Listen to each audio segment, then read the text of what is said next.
Yeah, Zelda music was playing. Yay.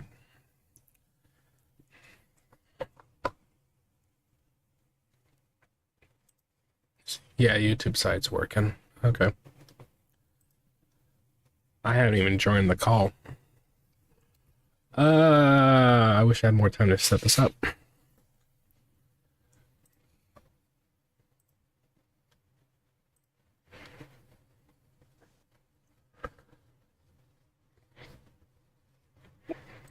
Yay.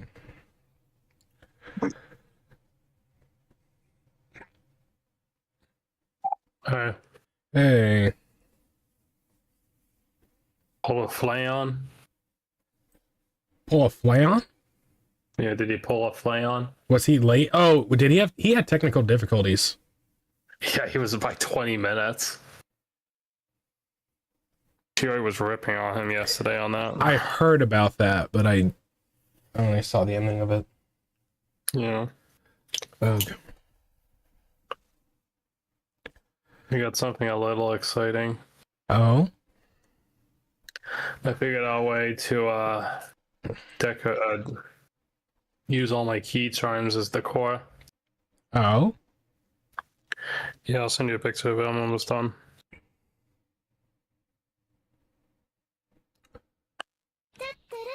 Do-do-do.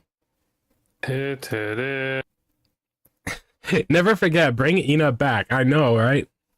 There's a reason why she hasn't left us.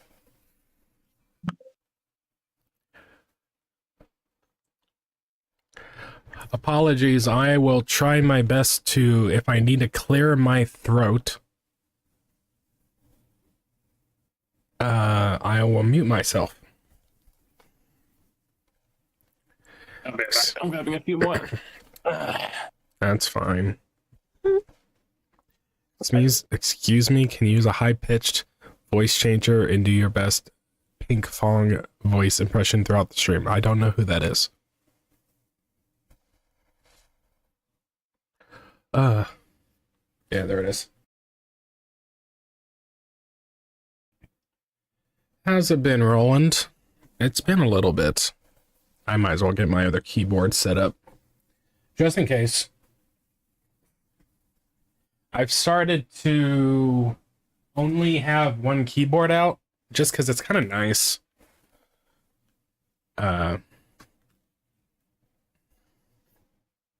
It's kind of nice, and then also I got a new desk mat. Yay!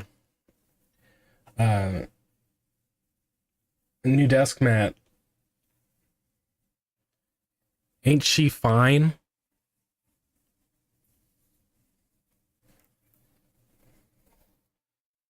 Ain't she fine? So I am retiring the Breaking Dimensions desk mat for a little bit. So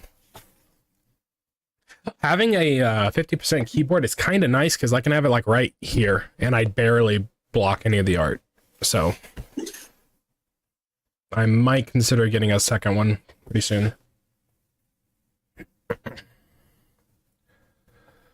Ugh. She overslept by 4 hours that day and only remembered to wane up because of Wawa and KFP. Oh, wake up because of hot and humid. It is hot. It is hot. It is miserable. Bro, what happened to your hands? I don't know.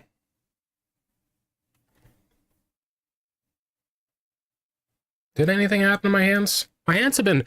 Well, if,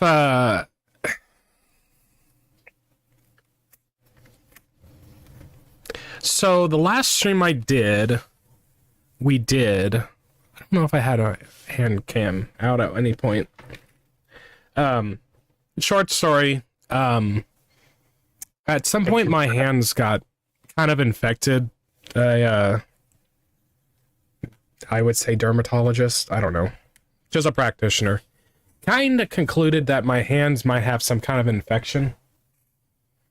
And they looked way more chapped at one point, and there was dead skin.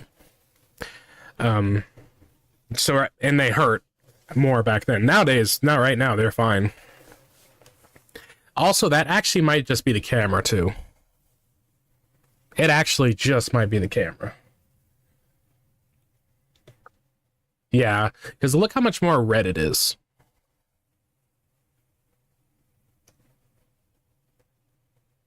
It's kind of more red. My hands are fine now. Yeah. So if I have the sniffles, it's because I'm still working off the cold from last week. And if I don't sound good, it's because I am feeling the repercussions of screaming the hardest I have ever have screamed. It's not good on me.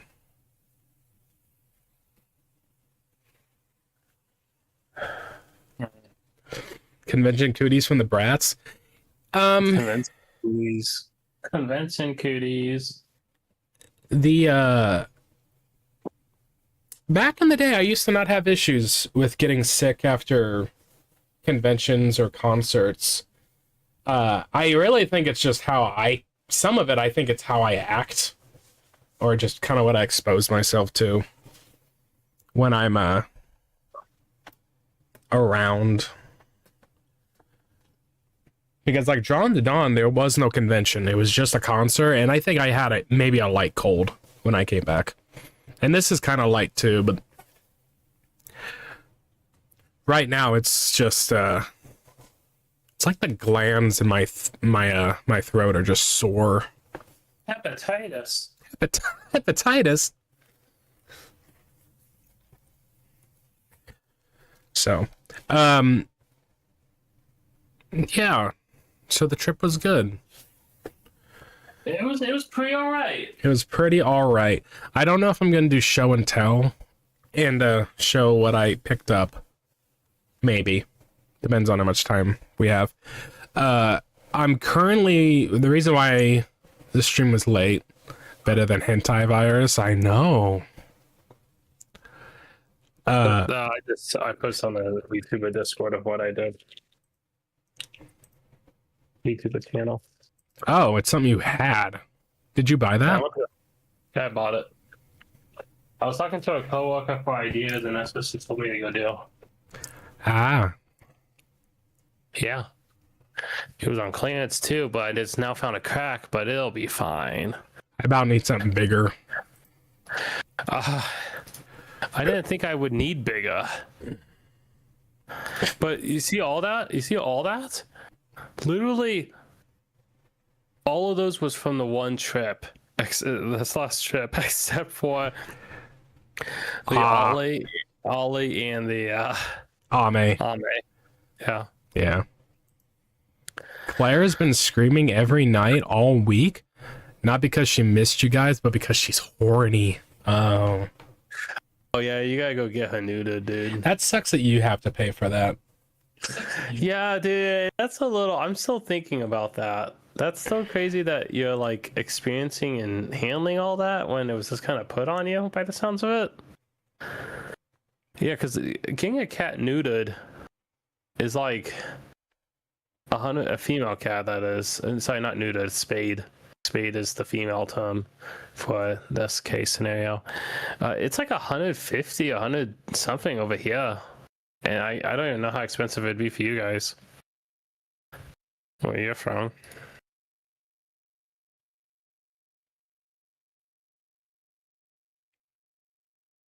Yeah. Evidently, the people across the hall either mistaken or got ripped off when they told me she was fixed. Seeing how I don't know about that one, Chief. Seeing how your neighbors kind of left you with the cat, I'm not gonna judge. I am gonna be a judge of their character. Well, that, or secondly, that surgery wasn't fully done. I don't really know what a spade surgery is. Like, it's not that far off from like neuter. It's just on a different type and how it's done. How? What is the spade procedure for a female cat? Oh, spay, not spade. Whoopsie. Spay. An ovariohysterectomy. Good goodness gracious, that's a hysterectomy for a cat? Because it requires a surgical incision in the abdomen to remove the ovaries and uterus. Oh, dang. They do that much?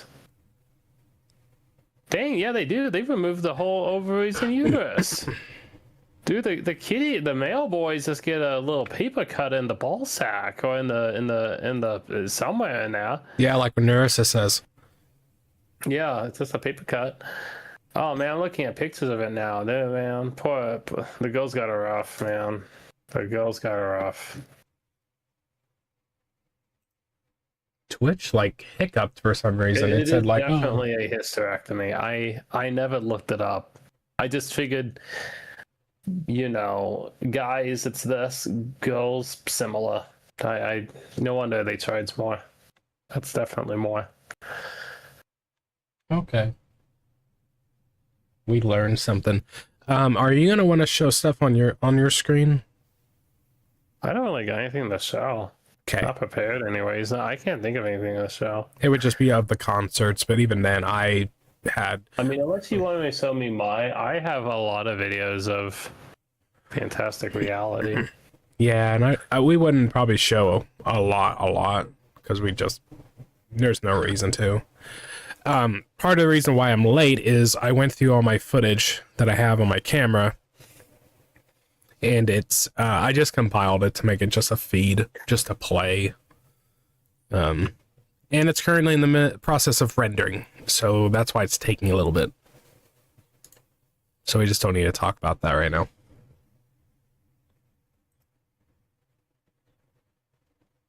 I'm still trying to get my Twitter account back. I don't think I'm getting it back. And if it's due wrong, the female can still go into heat with just one ovary, or even part of one ovary working.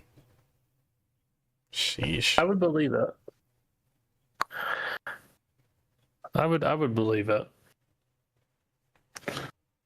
That's too bad. Yeah. Female cats are bad on that line. Like, female cats are harder to take care of than male cats. There's like some idea that male cats are worse because of the whole peeing thing or spraying, but you usually will not experience that. It's all timing. Just gotta be, you just have to time it. I'm opening up the malware bytes to do a scan on my computer. Rendering the plague of an editing software. And unfortunately, I'm trying to do it as fast as I can, so I'm rendering it in like 720p just to get it out. The one thing that I didn't realize beforehand, because this is my first time really editing any footage with this camera, is for whatever reason 1440 60. If it was like me doing game footage or anything else, Sony Vegas struggles to just edit. It freezes, it's slow and everything. Me going through all this footage was very smooth. I was very surprised. It's not very taxing. And then the footage looks great. What locale is it? Using malware bytes in this day and age? Yeah, it's free. Hey buddy, it's still free. Use that in CC Cleaner. You'll be fine. Who pays for their virus protection? Well, what are you using? Are you using Norton or something? Using McAfee, that actual virus software. It's a straight up spyware. I guess my computer's fine. Okay. When the virus protection service uses virus tactics to make you pay for their subscription. Convention footage is easier to well, I mean, yeah, convention footage easier to render than 4K gameplay. My gameplay is 1440. I got what I rendering needed. at least. Yeah, Yeah, my all everything I save and record gameplay wise is 1440 as well. So I don't know. Nice proto-gen. Let me grab it really quick. I can't get my Twitter account back, you stupid.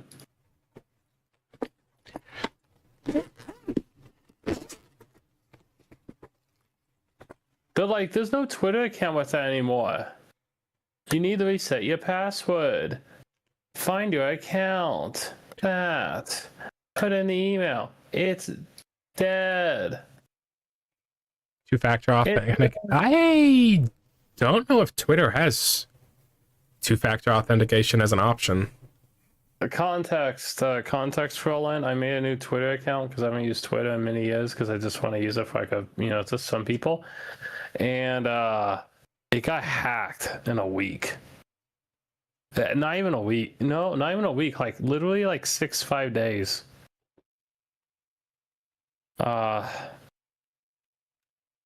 Yeah, and it's like realistically speaking, I've done all the thinking on it. It has to be that Twitter access had a compromise, because it makes absolutely no sense how I lost access to that account and got notified of nothing. Like literally the email on it just changed. I didn't receive any information on like, hey, someone's trying to access your account, or this or this or that, or I didn't do anything on it. Nothing. It's just boop, gone. So I'm going on support on it, and then support, they've definitely got the account back, but now... Oh, you actually are getting communication. Oh, I got communication. But now they're like, hey, I still can't do it. And they're like... They're like, we can't find any email or any account with that email address or anything. And it's like... I just posted you proof. Yeah, because it got changed. Yeah, because it got changed, and I already showed proof that it was mine. My fruitcake account. No! No! It's still there.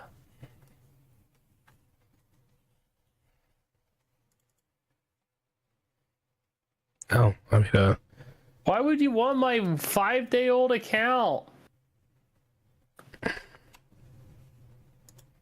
It wasn't even old enough to consent, dude. Like that account had nothing on it. There was nothing of worth on that account.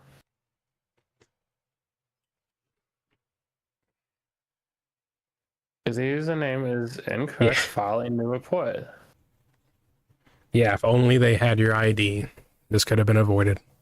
Yeah, man. If only I just would have given my social security number.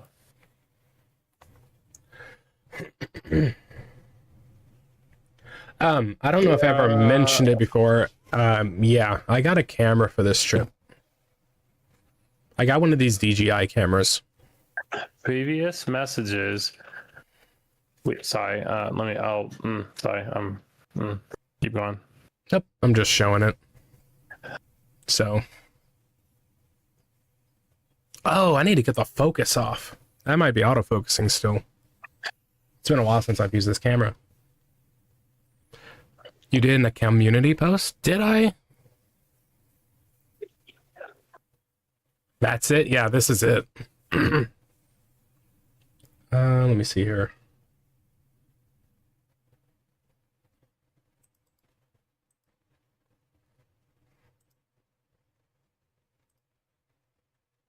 Oh, autofocus is on. Never mind. Yeah, that's it. It's a little thing.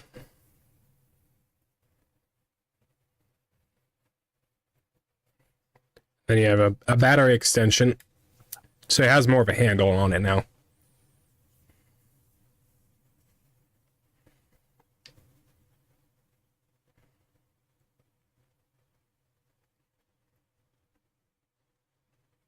But it's so small. I know. That's just how they make them nowadays. This is the third model of it, too.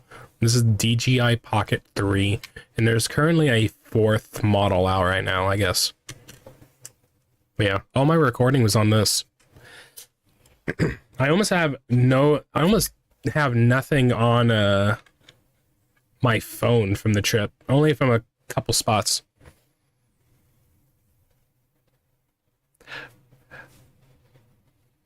Now it's just a mic with a viewfinder, and then I actually got a mic too. If you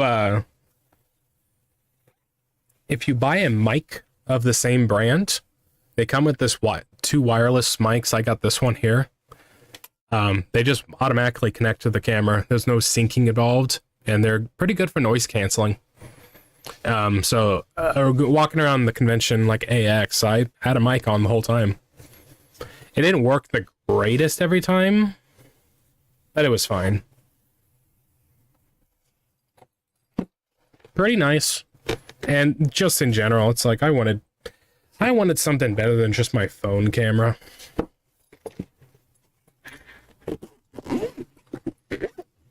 But yeah, it's pretty nice. I'll use it for the future. And then hopefully if I end up going to Japan, it'll be good for there too.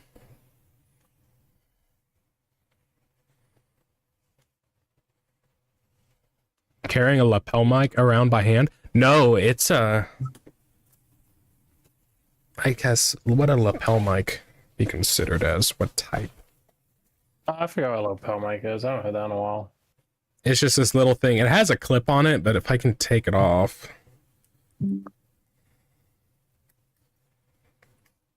This is the mic. Iris.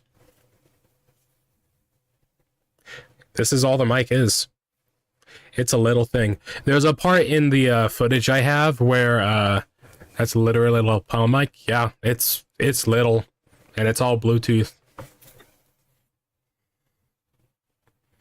So, and I'll show it in the footage when I get it up. When I go to these conventions and everything, I usually have a plushie strapped to me. And for day one, I had Zeta, because Zeta was at the concert. So I was a walking secretary. And so what I did is I just mounted the mic on top of her ear, and I just had her on my chest, walking around. And then I did something similar for Mume on the other day. They're supposed to be clipped. They're supposed to be clipped the lapel of a blazer. In my luck, I almost didn't think that was good enough. I almost didn't have as good of luck mounting the mic there, because I just thought it wasn't in a great spot. Because at least when I had the plushie on, it was at least forward of me a little bit. So that was... Oh, I have it. Dang it. In my experience. But I need to mess with it more. Off topic would be so good for my GTA playthrough right now. What? If I could mod Franklin with a Hololive t-shirt to go along with all the music that he's constantly listening to when he's driving around. It looks so freaking stupid. Yes. Yes. It's been a meme for years because the TikTokers and other influencers that lapel mics are incorrectly used as regular headset microphones instead of being clipped to a shirt. Yeah. Yeah, I get tired of that. Hey, at least the TikTok influencers that are like interviewing someone with it are like, at least they're doing it in that fashion. But like, there's so many people that like record the videos and they just have the thing up to their mouth, and it's like, that's defeats the purpose. Whatever, fine. Oh well. Okay, you ready? Yeah, I'm ready. I think what we'll do is basically go over, obviously, the beginning of the trip, and then we'll just do Fantastic Reality, maybe then Serendipity, and then just whatever AX. Yeah, I think just go through it. There will be definitely stuff to go over and talk about, but like in all honesty, I don't. I mean, yeah, I think it'll be a good time. Like it was a good time just in general, but like it'll be a little hard to maybe not just talk about LA as much, but I don't know. LA in itself was completely different compared to Dronadon, Yeah. to where that kind of took the cake, and not in a good way. Let me see. Speaking of Grand Theft Auto, GTA basic will be $80. Yeah, who's gonna buy that? What idiot's gonna buy that? I can't imagine anyone buying that, dude. That's so stupid. Not me. They're not even releasing it on PC.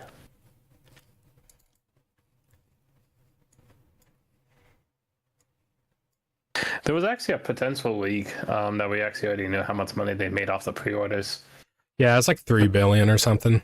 It's something like that. Like they made all their money back. I don't want to. I want to say I don't believe it. But you don't think that they made their money back? I don't think you could have made that much money just on pre-orders alone. I believe it because the casual crowd, like, I guess I shouldn't say the casual crowd, but I feel like it's the casual crowd. I see so many people when like Nintendo releases and announces a new game, and they're like, "Yep, you can pre-order it now," and the game doesn't come out for like 3 months. There's so many people I'll see that take screenshots of like, "I already have it pre-ordered. Let's go," and it's like you pre-ordered a game that releases in 3 months that you can't do anything with until 3 months. Like, there's plenty of people that do that. It's like, I don't know. Well, the crappy part is about that one, Roland, is that the amount of content that's in that $100 version is kind of a ripoff.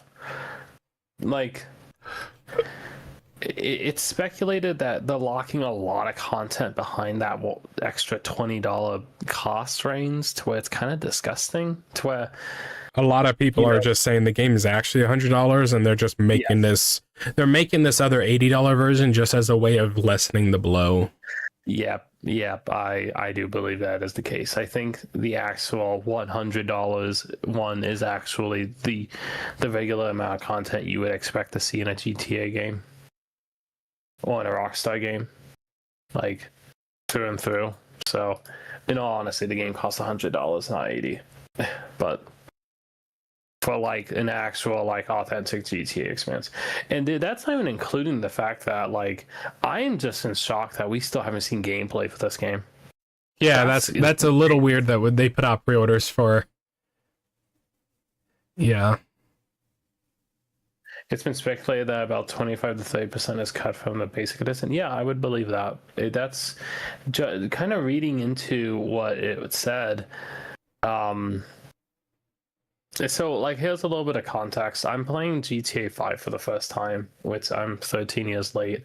And I'm not playing it because it's GTA, but I'm playing it because I've been to LA twice now, and the idea of LA is, I don't really like it, but it'd be interesting to play LA is kind of what came into my mind. Like, I might as well play a pseudo-realistic version of LA with whatever things. It kind of gets me nostalgic for like Dronadon and like AX and Serendipity. And honestly, playing GTA 5, it opens up a lot to you pretty fast, and there's all these side quests and things that you can do, the side missions, and the fun. And to think that potentially some of the stuff is going to get cut out that would usually be expected, if that game has a similar amount of content as GTA 5, and all the extra stuff is just like, not accessible without paying DLC. That's kind of freaking heinous, because really, I'm just of the mindset of like, yeah, you've better your engine, your specs, things that allows you to make a better product. Most other companies are basically just doing more content in their games, and in particular Rockstar is making higher quality along with that more content. You know, so I'm just disappointed by the idea of like, you know, if they do like a GTA 5 level amount of content, which is still a good amount of content, and they don't go like, you know, the above and beyond, it's gonna kind of paint a bad image on them. And yes, that was me as well too. It's like seeing Santa Monica Pier, like, oh, it's just like GTA, except now it's like they made a whole city based off that game. I'm very impressed. They made all of Santa Monica Pier. Yeah. I mean, that's what I was like when I was there. Yeah. Like that's the place. Oh, that one Pokemon game that was effectively locked all the post-game content DLC. That must have been like Sword and Shield or Velvet and Purple Dust. I don't know what Pokemon having DLC is heinous.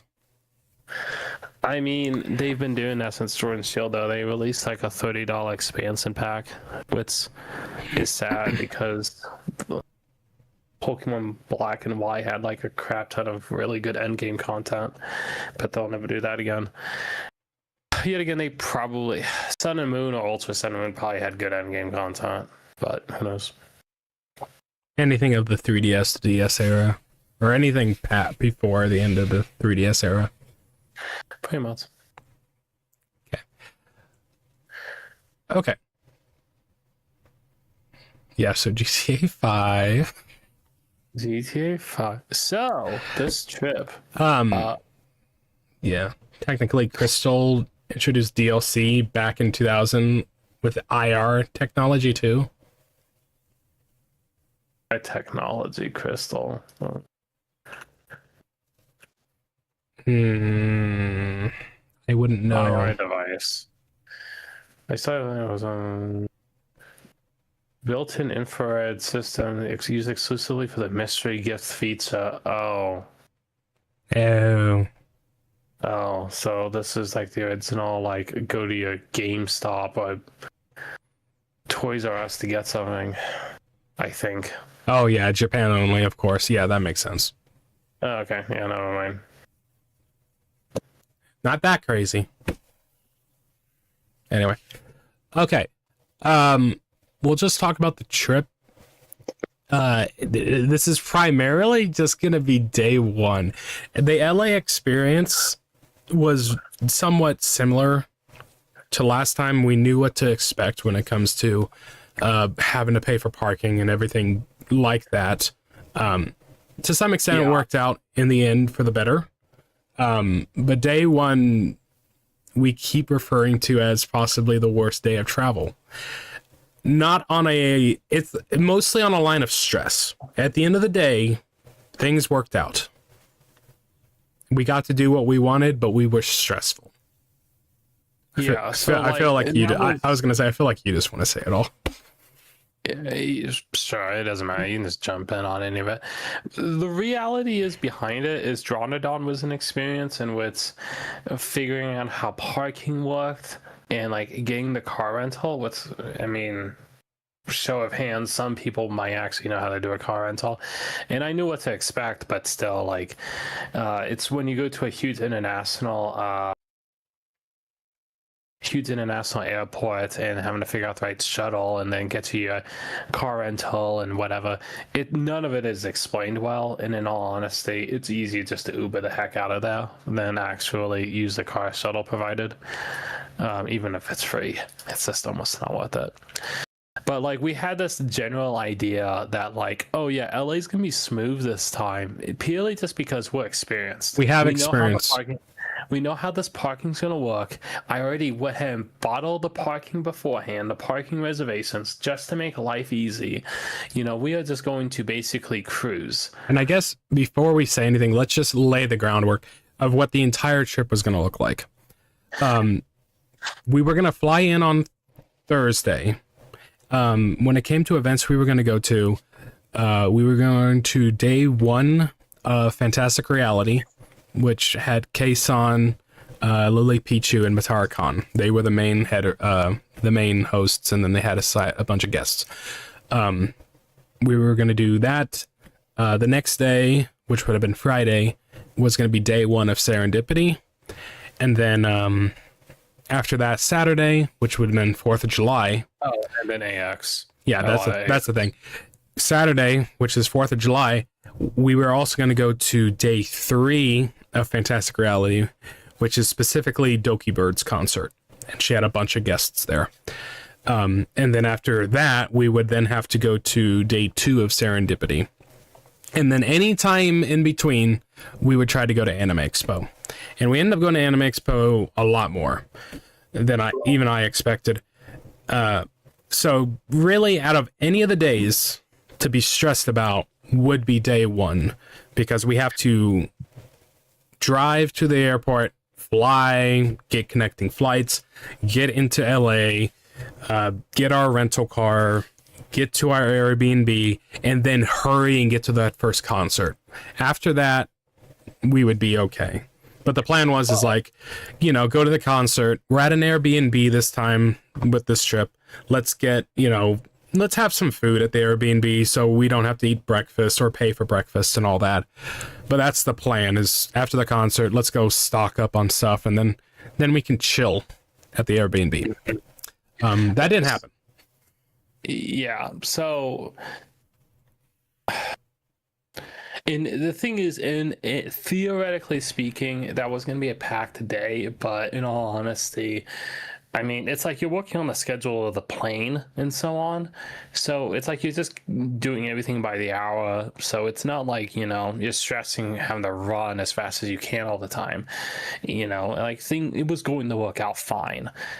But so to basically conclude, the first disaster of what it was is when you go, no hotel breakfast of the continental buffet. No, we wish. Continental breakfast. Oh no, well, a little context on that one. But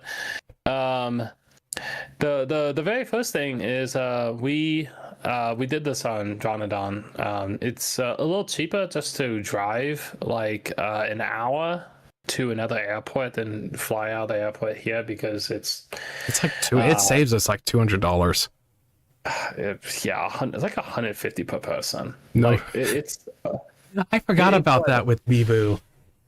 No running across the airport like Bibu. No, I forgot about. No, we weren't like that. Yeah, so we get there, and this is still our fault, but at the same time, something changed since in the last few months. We got to the airport 42 minutes before boarding ended. So theoretically, we're 42 minutes early. Okay? I mean, that's not perfect. It's not terrible, but 42 minutes early, you're always going to wait in an airport. Like, we're fine. As soon as I walk through the door with our luggage, and I look at the guy at the front desk, he's like, "Hey, what are you doing? Where you going?" Like, "Yeah, we're going to LAX." And he's like, "Oh, you're too late. Bag check ended 3 minutes ago. I can't help you." And I'm like, "What? Bag check ended 3 minutes ago? Like, that's not right."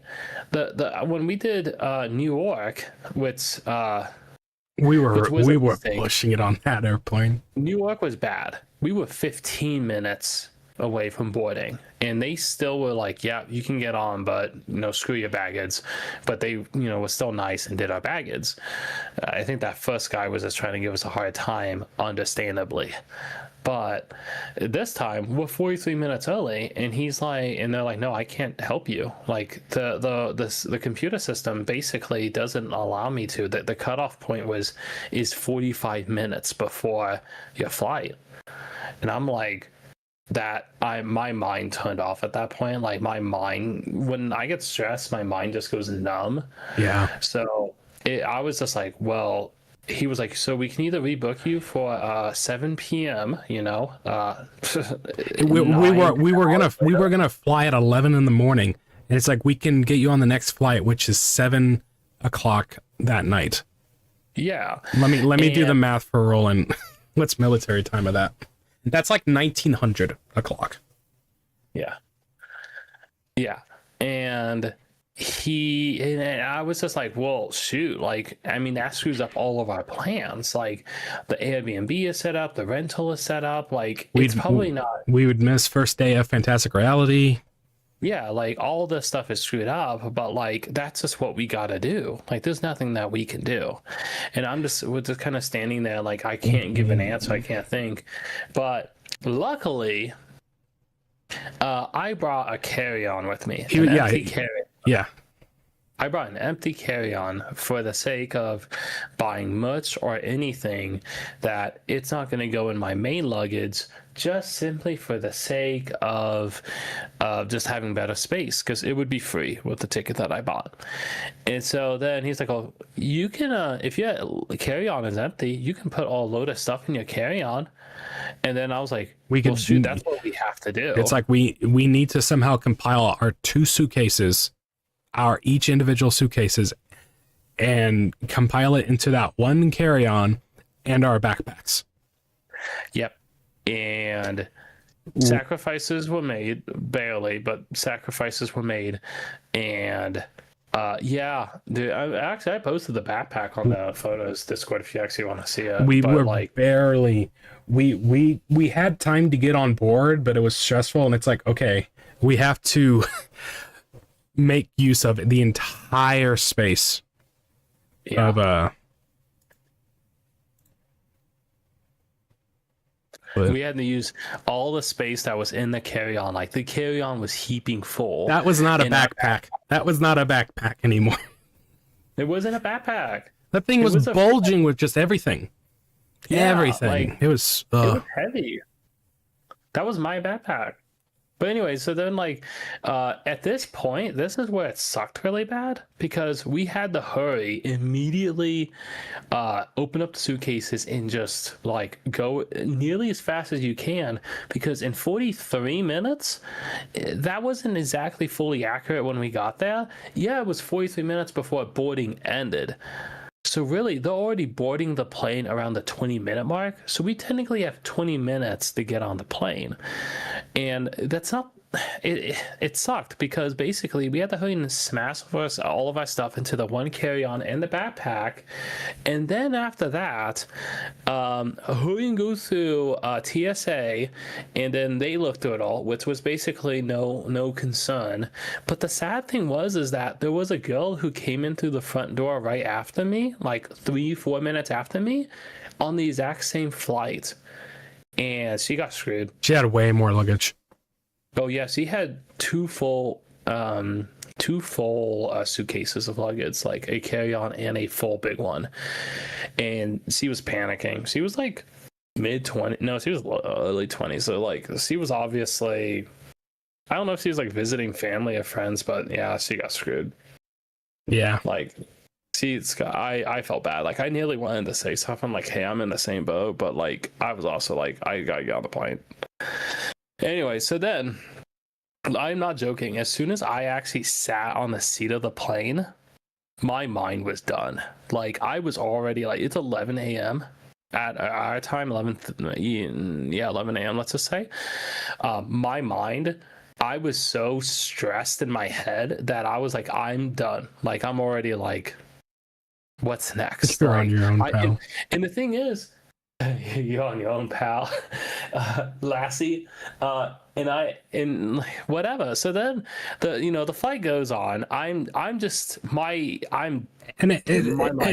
like, and I'm like, hey, we got on the flight. We got everything we needed. We're okay. We'll get a suitcase when we're in LA. And so because we're inevitably going to buy stuff. We'll come back with a suitcase. It's okay. At least we're on the plane. We're not missing a flight, and we're not leaving anything behind. We're okay. So really positive thoughts, it's just like physically or emotionally, it's just tanked. Yeah, like, that 3 to 5 minutes of like, what do we do? Yeah, it makes your stomach sink really bad. Anyway, so then we get to our first connecting flight, and then on the first connecting flight, honestly, things are fine. I think we had like an hour layover, so we're fine. We're walking. Yeah, it's smooth. Yeah, smooth. And we get to the airport. I mean, we get to our gate, smooth, drink coffee, chill out. Still, I think decompressing, honestly. Like, honestly, decompressing. And then, cut some more time. We get the LAX. We get the LAX around 3 p.m. or 2:40.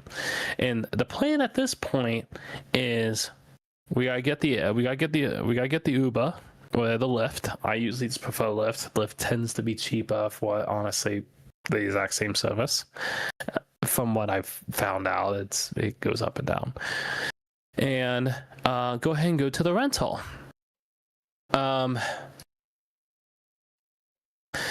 That the cool thing is about that was that we ran into a Novelite. Yeah, right. LAX. We're at the outside of the airport.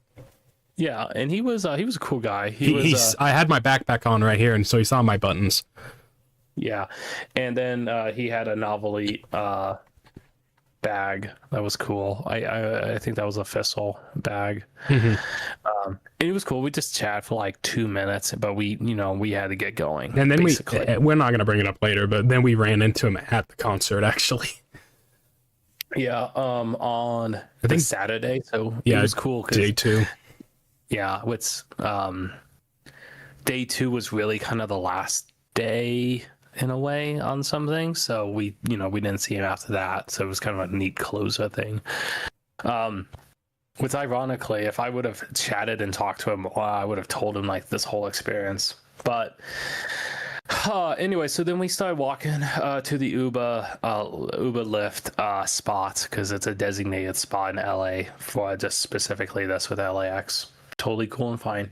We get to the car rental, and I'll go and talk about this. This wasn't as bad, but it was still like, things aren't feeling that great.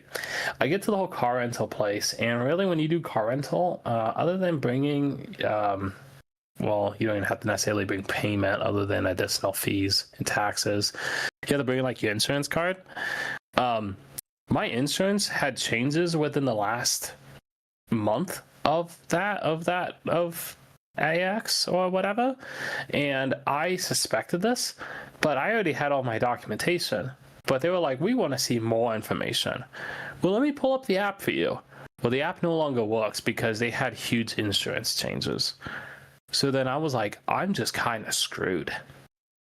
So then I had to go work really fast to try and get the person like policy information, and I honestly can't remember what happened other than I showed more documentation as much as I could, and I think they just kind of scratched it off. Like, he definitely has, like full coverage or whatever. But anyways, it just wasn't smooth. I mean, it still went fine. And then, so we get in the rental, which was a Nissan Sentra, which this isn't the first time I've driven a Nissan. I don't like them. This is like the second one I've driven. They suck. But whatever.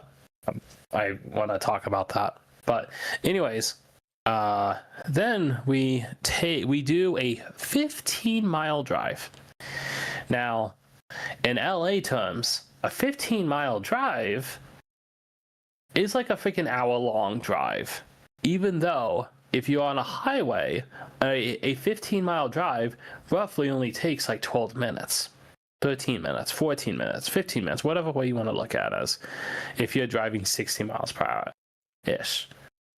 Anyways, of course, that wasn't going to be the case scenario because we can't always get on a highway.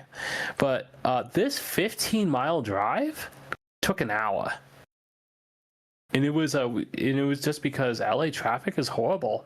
And I came, I knew to expect. Hey, don't crap on the Corolla. You can't crap on the Toyota Corolla. Just add more lanes. Yeah, just add more lanes to the neighborhood. Well, the problem is that it wanted us to go through neighborhood roads because that the Verbo.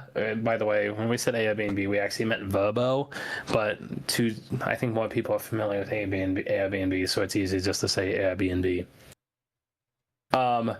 Yeah, so it took us to a neighborhood, a lot of neighborhood roads, and it was just like stoplights would take minutes at a time, constantly.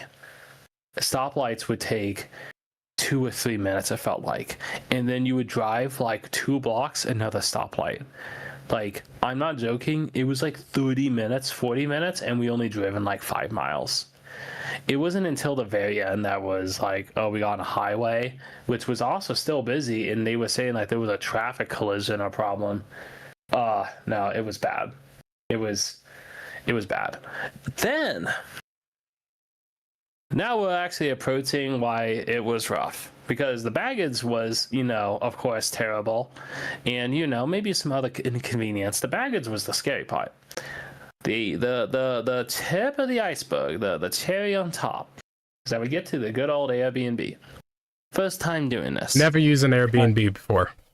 I am prepared to know how this works. I've watched enough of it. I've researched enough of it. I got the guy's contact info. I'm all good to go. Get up to the front door. We do the door code, which releases the deadlock, and the door won't open. The door handle will not open, but the deadbolt did. And I was like, well, that sucks. That's weird. That's weird. And I was kind of maybe putting a few together at that point. But yeah, they're basically small scale landlords. I mean, true, but also at the same time, this guy owns multiple houses and stuff. So, yeah. Yeah. Anyways, I have the guy's phone number, and I messaged them on Verbo as well. And I called him once. He didn't answer. Second time, he did answer. And I spoke to him for like 5 minutes on the phone. And he deeply expressed, he's like, oh my gosh, I'm sorry. This is what it basically was, is that I made that reservation in April. And sometime in April, he had to pull off all his properties off of Verbo. And Verbo basically never reflected in, basically removed his account or removed any of the properties on a listing line. So you could go buy a listing from this guy. And he was like, oh no, I don't work with Verbo anymore. They screwed me badly. I only work with Airbnb and basically himself now. He will not work with Verbo. And he did express some reasoning why. It was pretty understandable. But he was like, no, I'm really sorry. This is terrible. Like, this has happened a few times now in the last few months. I can't do anything about it. They won't do whatever. You need to call Verbo support. They will give you a refund and they will help you, since this is all on them. And well, they won't say that's all on them, but through the different services and care insurance that is provided, they will assist you. So anyways, I tried to do whatever with him, and he basically couldn't help me, and really he didn't have to help me either. Anyways, so then at this point we are... Guys got ghost listing. I mean, it was a listing at one point. You want me to go look it up if it's still there? I've been meaning to see if you could. I'll pull it up. Anyways, but I mean, like, the listing was real at the time, but the thing is that he took down his listings, or he wanted to pull out, and so you would expect Verbo would then cancel our reservations and then take down the listings, and that just never happened. Yeah, and when I made the reservation, he immediately, like within 24 hours, sent me a confirmation of like, hey, happy to have you, yada yada, this is your door code, this is how this works, yada yada yada, like the whole spiel. Like, this is looking correct. Me personally, I was feeling a little like spooked on uneasy, because this is the first time doing this, but I know people, like friends, that they prefer Airbnb than hotels, and I can understand the why behind it. But this was a first time. Anyways, we have to give it a try at some point. Yeah, I'm gonna try it again. I'm not even Verbo. I think give it another try. Yeah, anyway. and I mean, he even made it clear. It's like, he didn't say I'm not scamming you or anything. He made it clear. It's like, they don't even see the money. The renter, the owner of the property, he doesn't even see the money until we finish our stay. So it's actually impossible to scam us. at least from Yeah. his point of view. And that's correct, because that's usually how eBay and Mercari works. That's how Mercari works. Until like, the max amount of money, the max amount of time goes through where a person doesn't get feedback. Anyways, so at this point,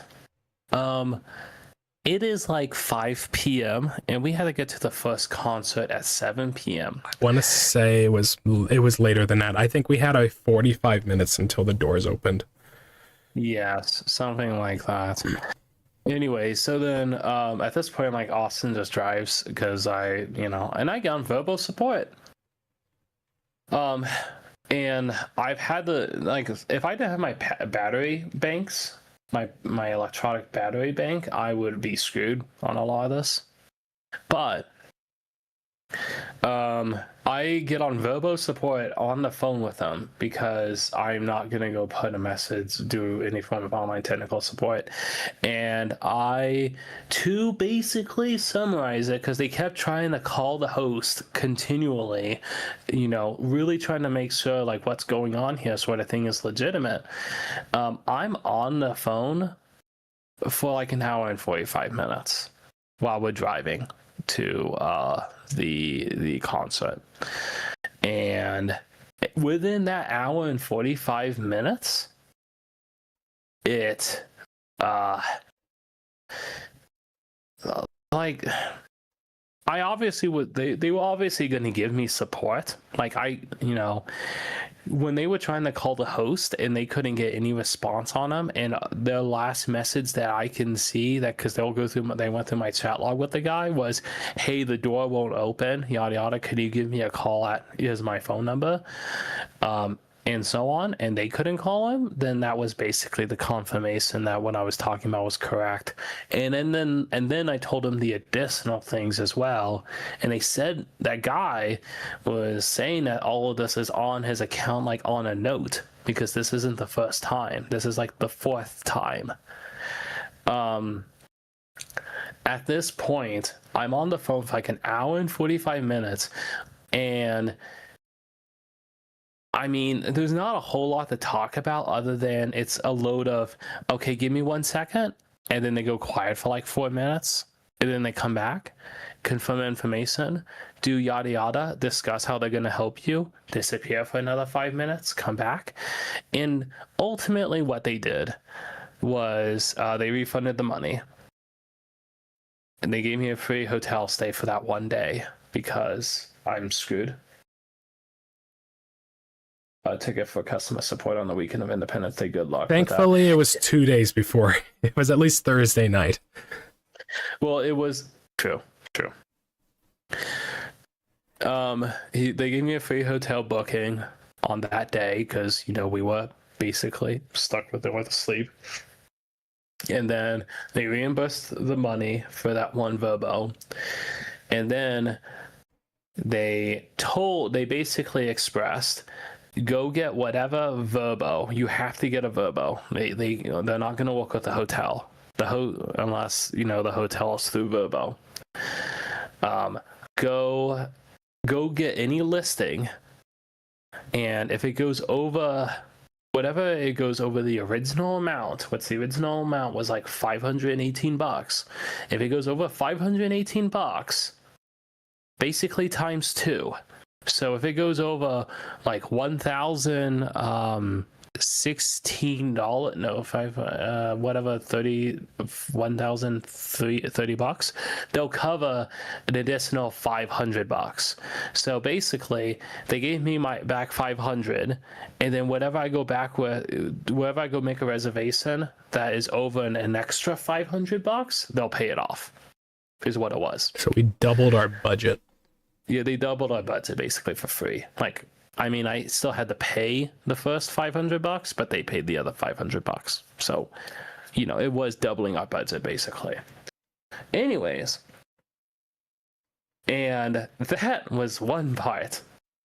Then, all that took like an hour and 45 minutes. It took time. It's like by this point, I was trying to find parking for the concert. We were out walking to the venue, and we were in line to get into the concert, and you're still on the phone with support. Yeah, we were on the in the line while I was on the phone, wearing a hoppy, so on, and that didn't include the other problem with the parking over there. But anyways, to finish the phone call, they booked me the hotel for that one night, and they reimbursed me basically an extra $500, and that part sucked because they had to reimburse me either through straight to the bank, which I don't prefer to put my banking information out there like that, PayPal, which is a fine option, or Venmo. Well, for some reason, the Venmo, because that was the option I chose, because that was like the easiest option for the given time scenario, and I've done that a few times. The link that they sent me for the pre-authorized, like, here's the money, it didn't work.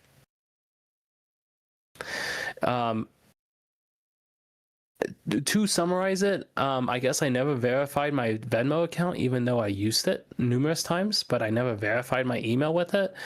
So when they tried to send me money on it, it just didn't work. So I couldn't even get that money. So I had to go back. I had to call Venmo the next day to get that money back. So I was on the phone again. Then all that was done. You know, by the next day at like 11 a.m., it was all done.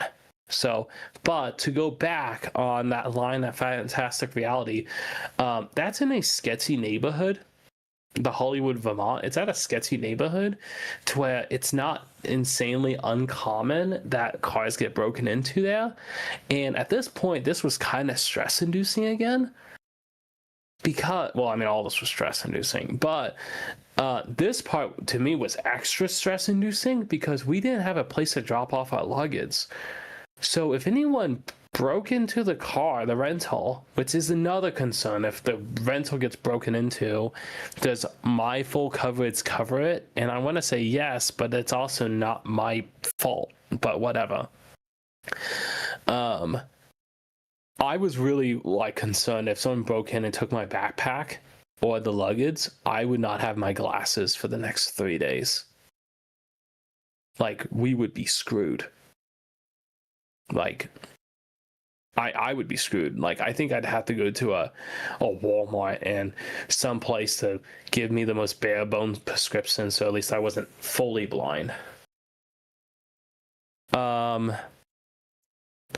Yeah, so there was so we were in the concert, and it's like, let's enjoy the concert, but it's also like, let's hope the vehicle's not broken into, or get a ticket, or towed. Yes.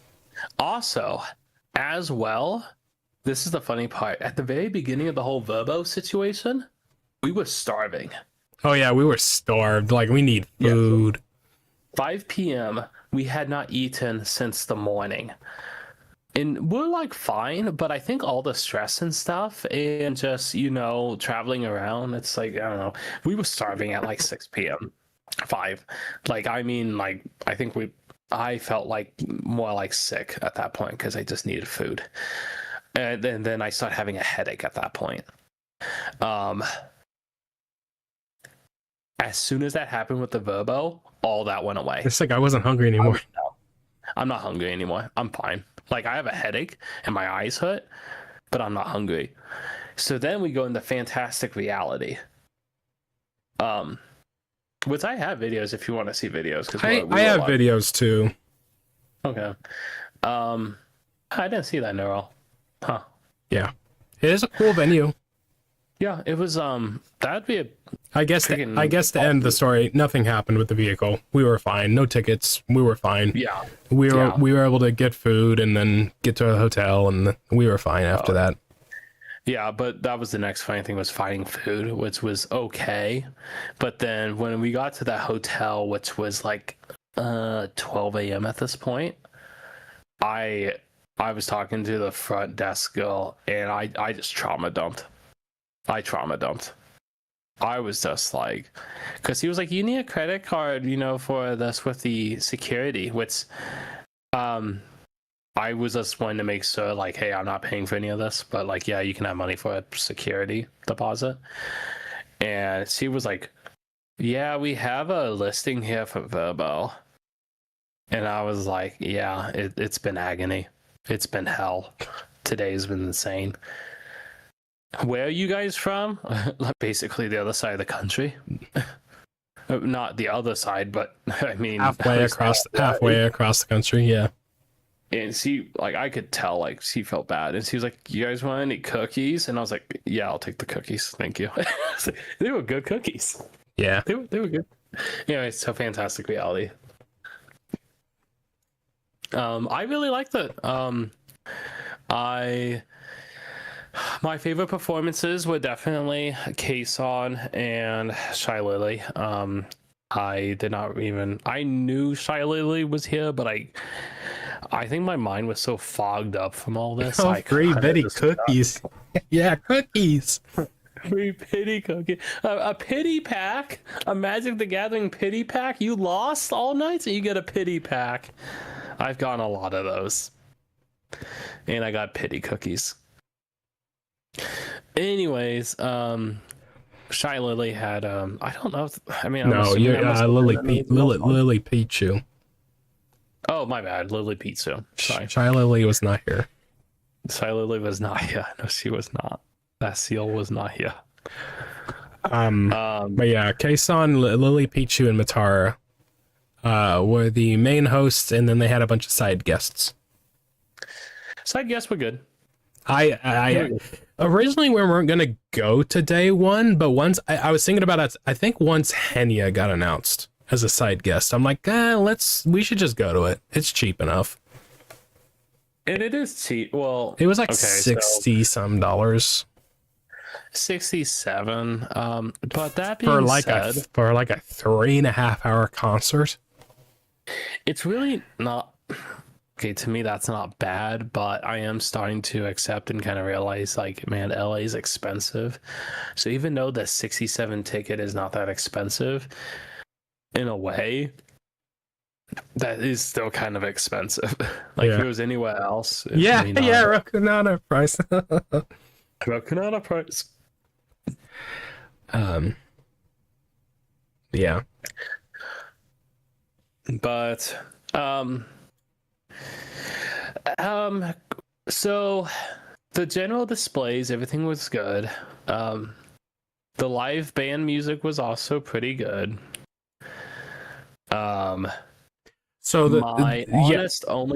I'll say, like, so the main draw of the Fantastic Reality is that it is a VTuber concert, and it mostly primarily focuses around indie VTubers, and their main thing is that they always have a live band playing. It's not Goku. It's not Goku. That's he's wearing the garb from Demon Slayer, the blonde hair guy. I forgot his name. Yeah. So it's like they have, VTubers performing. And they have a live band playing. Around this time they did not have the live band playing. And I will say nowadays I'm going to imagine I probably won't go to this again unless we have another Doki Bird concert, just because at the end of the day, everything revolving the VTuber it was pre-recorded. It was pre-recorded, and it kind of hurts, because I can understand, if you did this live, this would be really difficult. But there's also a sense of a feeling of, well, if this is pre-recorded, that it's not as fulfilling as needs. So then you're kind of just going there for the live music. And I love live music, but that's also not the reason why I'm necessarily there. So it's just not the same. Yeah. I will say, yeah, when the live music did play, it was way too freaking loud. Yeah, the mixing was pretty bad. Chad, is this pre-recorded? Yes, it was. And then also we were allowed to record with our phones, so that's why I have footage. We were allowed to record. This is off my phone. I didn't bring in my actual camera, my DJI camera.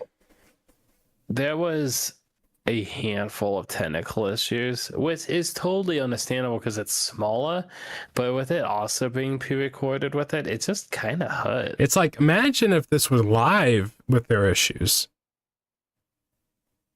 Yeah. I really like Numi's music, so I was happy to be in a room with a pre-recording of her. That made me happy. I think I agree. I don't think I would honestly go again unless it was just. I will do it again. I will do it again if it was Doki with the lineup that she had of guests. But if they had another one like day one, I wouldn't. Yeah. Even it's just like, I mean, well, it's hard to get excited when it's like, the talent isn't actually here. So it was an in-person karaoke rebroadcast. Pretty much. Not even a rebroadcast, because this was the first time it was broadcasted to us. It was just pre-recorded, but yeah, with a live band. I don't know, Chief. And do you care to talk about Fantastic Reality on the other day, or should I just go ahead? Should we just talk about Fantastic Reality in general? That was my thing. Yeah, talk about all of Fantastic Reality, and then we'll talk about Serendipity on its own. Okay, so honestly speaking, the Doki Bud aspect, the Doki Bud birthday one was the better show. Yeah. This was still enjoyable. Due to the circumstances, it was hard to enjoy it more, but whatever. It was still solid and good. The displays here were good. Pretty good, honestly. Yeah, they were good. Yeah. I would honestly say they were pretty good. Like 8 out of 10. Like, heck, maybe even 8.5. They were depending on where you were standing, you probably thought they were Hololive quality. Yep. Like, honestly, pretty dang good. So isn't this effectively like a person performing live with only recorded vocals and music? I mean, yeah, it kind of is, because this is like this is essentially the opposite of what is famously known back then with Europe, where all the vocals are Caesar warning. Yeah, Caesar warning. Basically all the instrumentals are pre-recorded except the vocals. This is essentially the opposite, because the vocals are pre-recorded because they're, the VTubers are pre-recorded, but the live band is playing. They are definitely playing. Yeah. And Matara. Honestly, I really don't got much to say. Freaking Matara's body is a freaking body. I don't see Matara in 3D all that often, so I never see Matara in 3D, so that's kind of body horror. But I really liked her. She was really good, and I can't remember what the other band was called. They were called like Digital something. Digital. Yeah. It was a simple name. It was like Digital Beat, Digital something. I'll pull it up.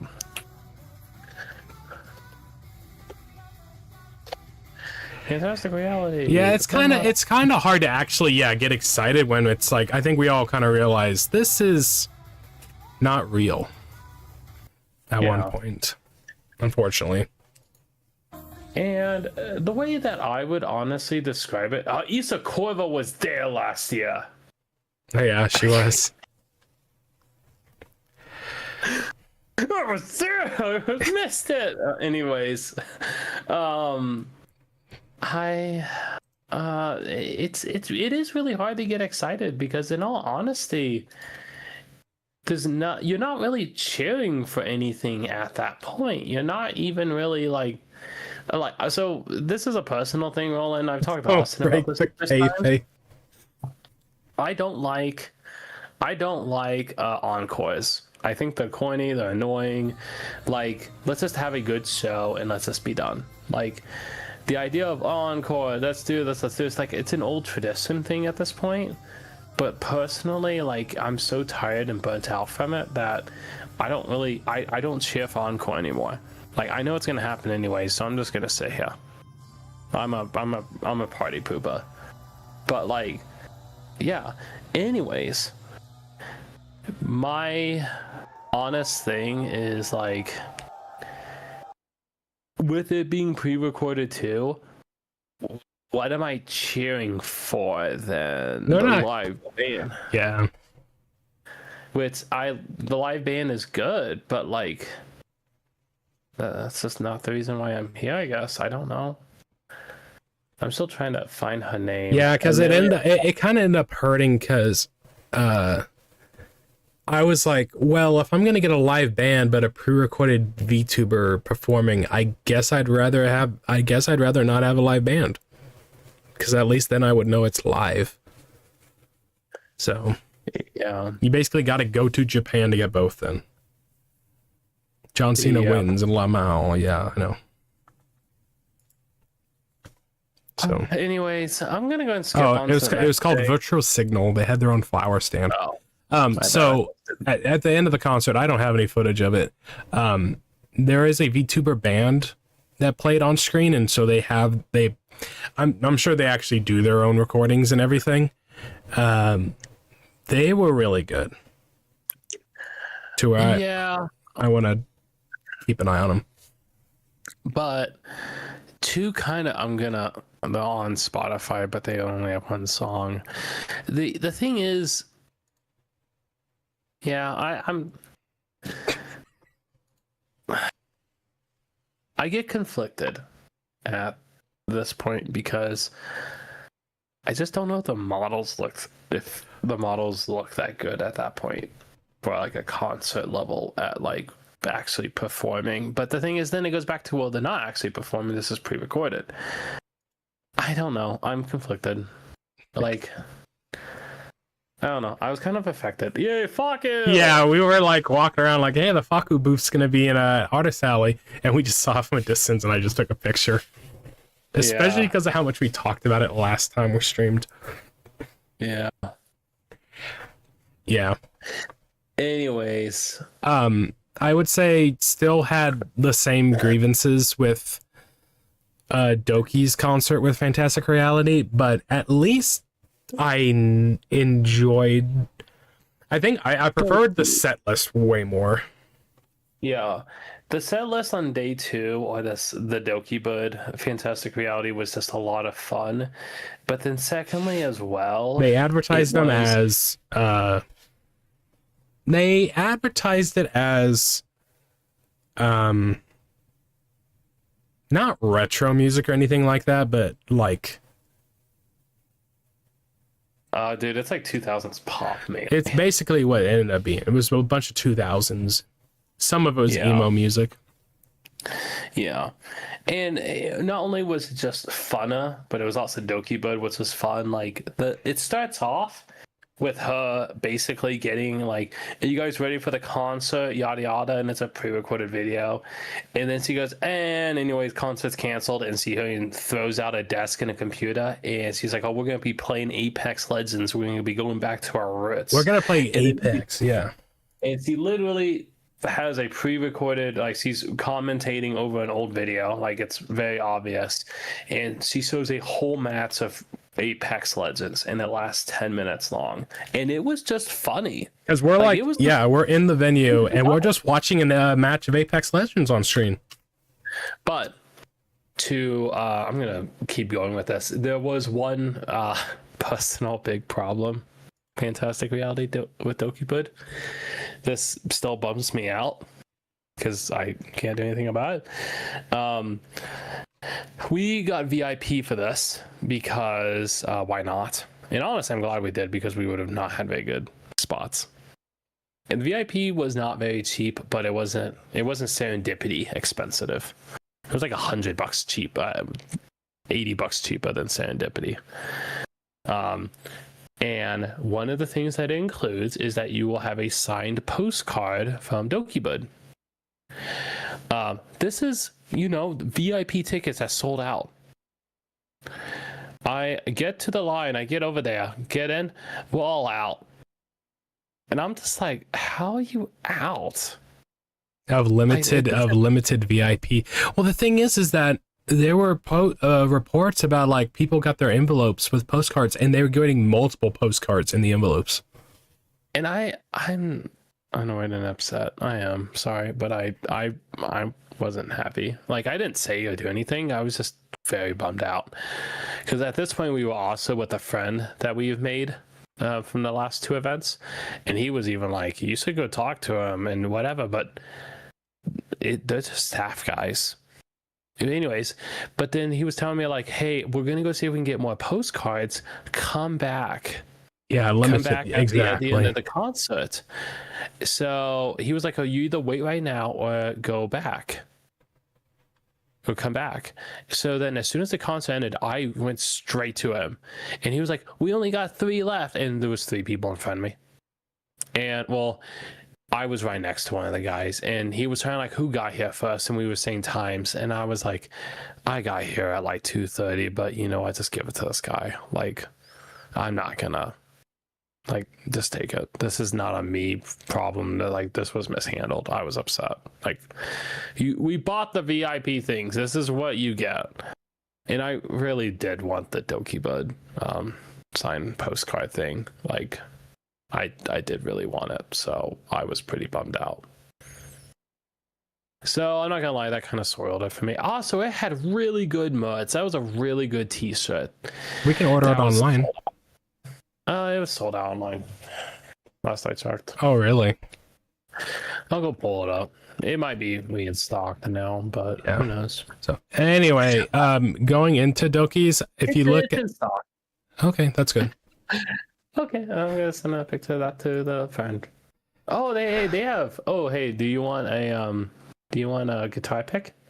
They got guitar picks with Doki on it. $12 for 3. Pretty cute. A guitar pick. Yeah, Doki Bud guitar pick. We'll look at it later. 500 VIP tickets, 100 signed postcards. Yeah, that math is mathing up. So yeah, going into Doki's, if you look at the guest list, there's a reason why we would be more excited for this one, for obvious reasons. This is pretty stacked. I like to think in a reality, if Saba was doing okay, she would have been here, but also Saba and Doki haven't streamed together as far as I know, so maybe next time. But yeah. Yeah. Flower stands. I'm happy about this. I did contribute to the Sachi's flower stand.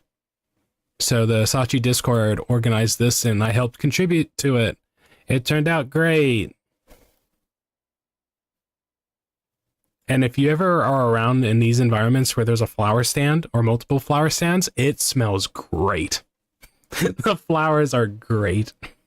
Oh yeah. I don't know if you're like big into smelling flowers. I don't think about it, but when I am around flowers, I do like to smell them. You don't even have to be close to these to smell these. Like this just it fills the whole floor with like really good smelling flowers, so it's really nice. Mostly C cups. Come on, man. Hey, that's not true, dude. Are we seriously gonna talk about that? Are we gonna talk about that? Dude, you're saying that with Nimi there on the screen? Nimi and Amelie? Yeah. Heck, even Doobie's probably at least a D, dude. Yeah, I mean, he said C, so... Yeah, oh, never mind. Am I, I'm not Googling that. Doobie, yeah. Oh, also that girl, Snuffy, is it Limu? Yeah, Snuffy and then Limu. Even Snuffy is at least she's up there, dude. Let's talk about this anyway. I said mostly. Okay, fine. So okay. No, go back to the screen. Pull it up. Anyway, no, I'm not done with this. Anyways, but yeah, I was happy to see it. Oh yeah, and then Doobie had her own stand. That was really cute. Did you get a picture of Sachi with the big old choker on it? I'll get to it. But anyway, yeah, we got closer seats this time. And Seats. yeah, come here. Freaking, where is it? There you go. Hey, why are you using VLC? I don't know why VLC didn't pop up. You need to make that the default, but if you right click open with, it might ask Medium you to is make- premium. Medium is premium for the reason, boys.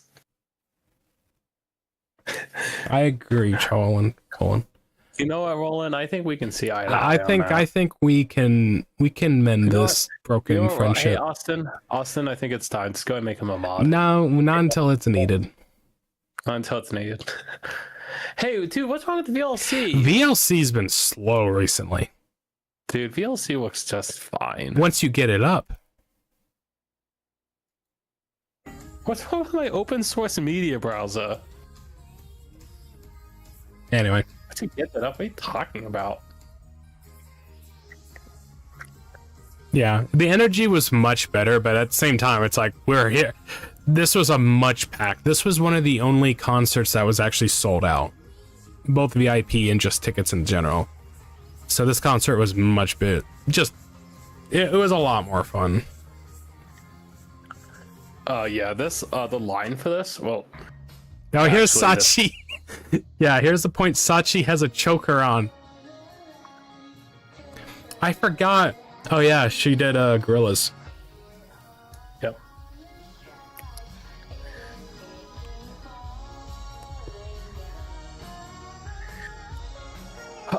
Also, the venue, this was sold out, right? Yeah, this was sold out. Yeah, so it was full. It was full.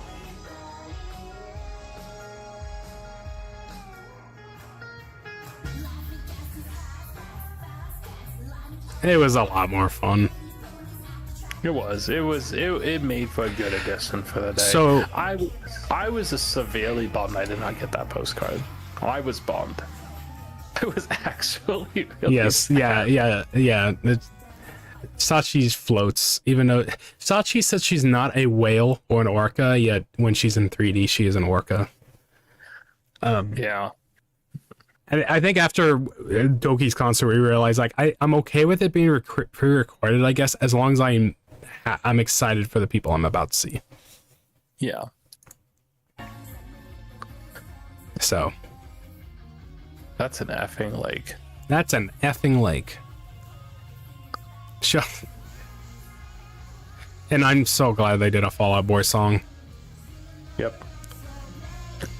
Do I always get Fall Out Boy and that Fall Out Boy song and Panic at the Disco mixed up because they both just have the similar style of like vocalist or the sound, the melody, but then they actually played a Panic at the Disco song as the last one, which is the song I don't care for.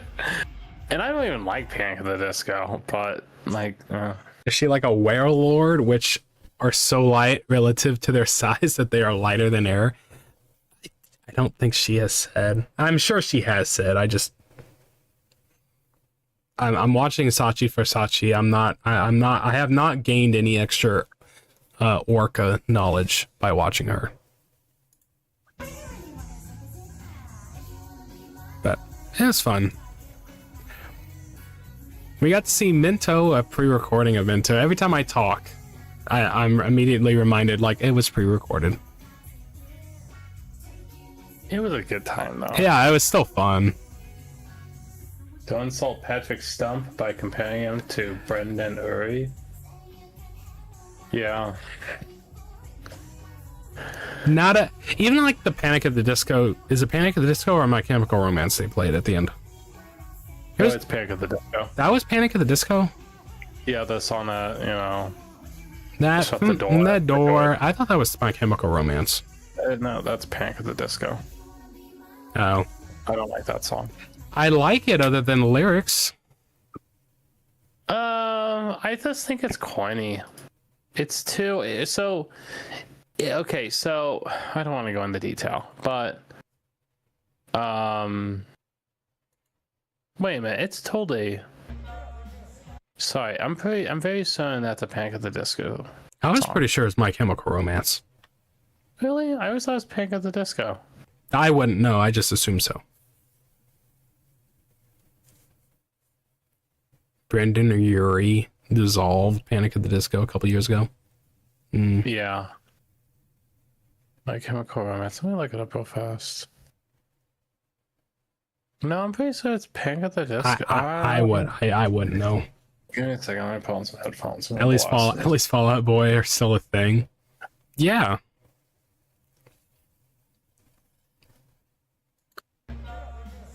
But yeah, this was fun.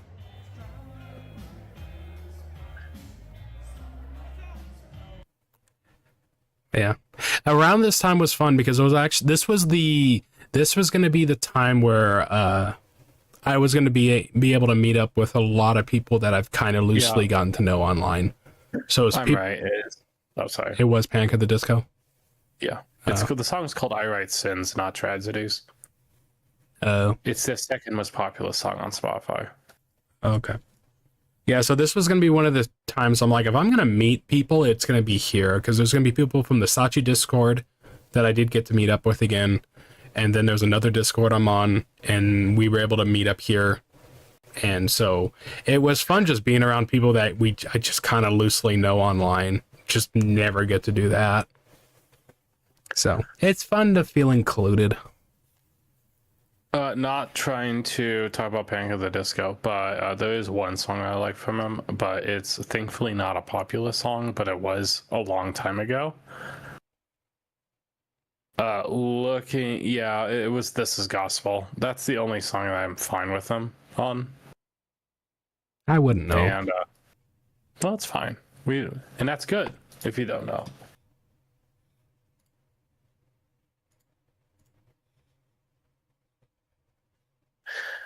So yeah. In review, Fantastic Reality is like go in with expectations. I kind of had an idea that at least the guests they were announcing, like Numi and Michi, I figured those would be pre-recorded. I just kind of had an idea, and they would just be 2D on screen. I just didn't think the entire thing was going to be pre-recorded. So if you want some context, some LA knowledge, Roland, if you look at the bottom left of that image, you'll see a food stand. Those just exist anywhere around LA, and wherever there's a line. There's just people like, oh, there's a line. Let me go put a quick food stand. Like, there's something going on. I bet they're hungry. Food. I actually get really annoyed by it because it's not that it's a bad idea. It's just I get annoyed by it.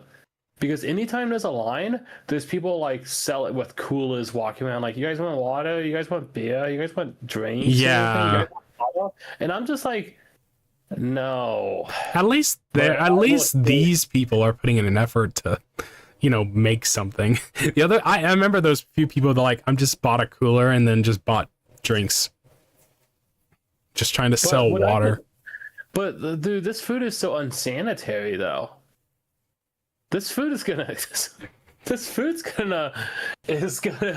could mess you up. Yeah. Like random vending machines in Japan. Yeah. I trust the random vending machine more. I trust the vending machine. I feel like the random vending machine is more respectful. Yeah. So that's it. The only time I'll do Fantastic Reality again is if it's something like Doki and she has something again, and with guests that I thoroughly enjoy. And also the set list was good. So that's gonna be the only reason I'd go. I mean, I say that, and then also it's like the first day was also not horribly expensive either. So it was just something for us to do. Pushy hagglers selling overpriced bottled water, likely without a proper vendor's license too. Oh yeah. They weren't professional at all. Yep. Anyways, from Serendipity or AX next? Serendipity, I would say. Serendipity was pretty good. So to remind, Serendipity was Friday. We spent most of AX that day. We didn't do any meetups or anything, any Hall Live meetups, just because it's a pain to travel in LA, and we're trying to drive as little as possible. So we were in AX for most of Friday and then went to Serendipity day one. Went back to AX the next day and then went to this concert here at Doki's, and then we went to Serendipity day two. I will say, and I want to say that up until this point, everything revolving Serendipity, from its original announcement to how they rolled out news to the ticketing situation, everything leading up to the concert, I'd like to think my concerns and criticisms are valid. They were valid to be kind of, critical of how Cover handled everything up until the concert. But even then, at the end of the day, the concert could still be really good, and it's just a matter of how they rolled out news. And I'd like to say that they put on an excellent concert, and I want to say easily the best EN concert, at least the best EN branch. As a group, this is the best one. For sure.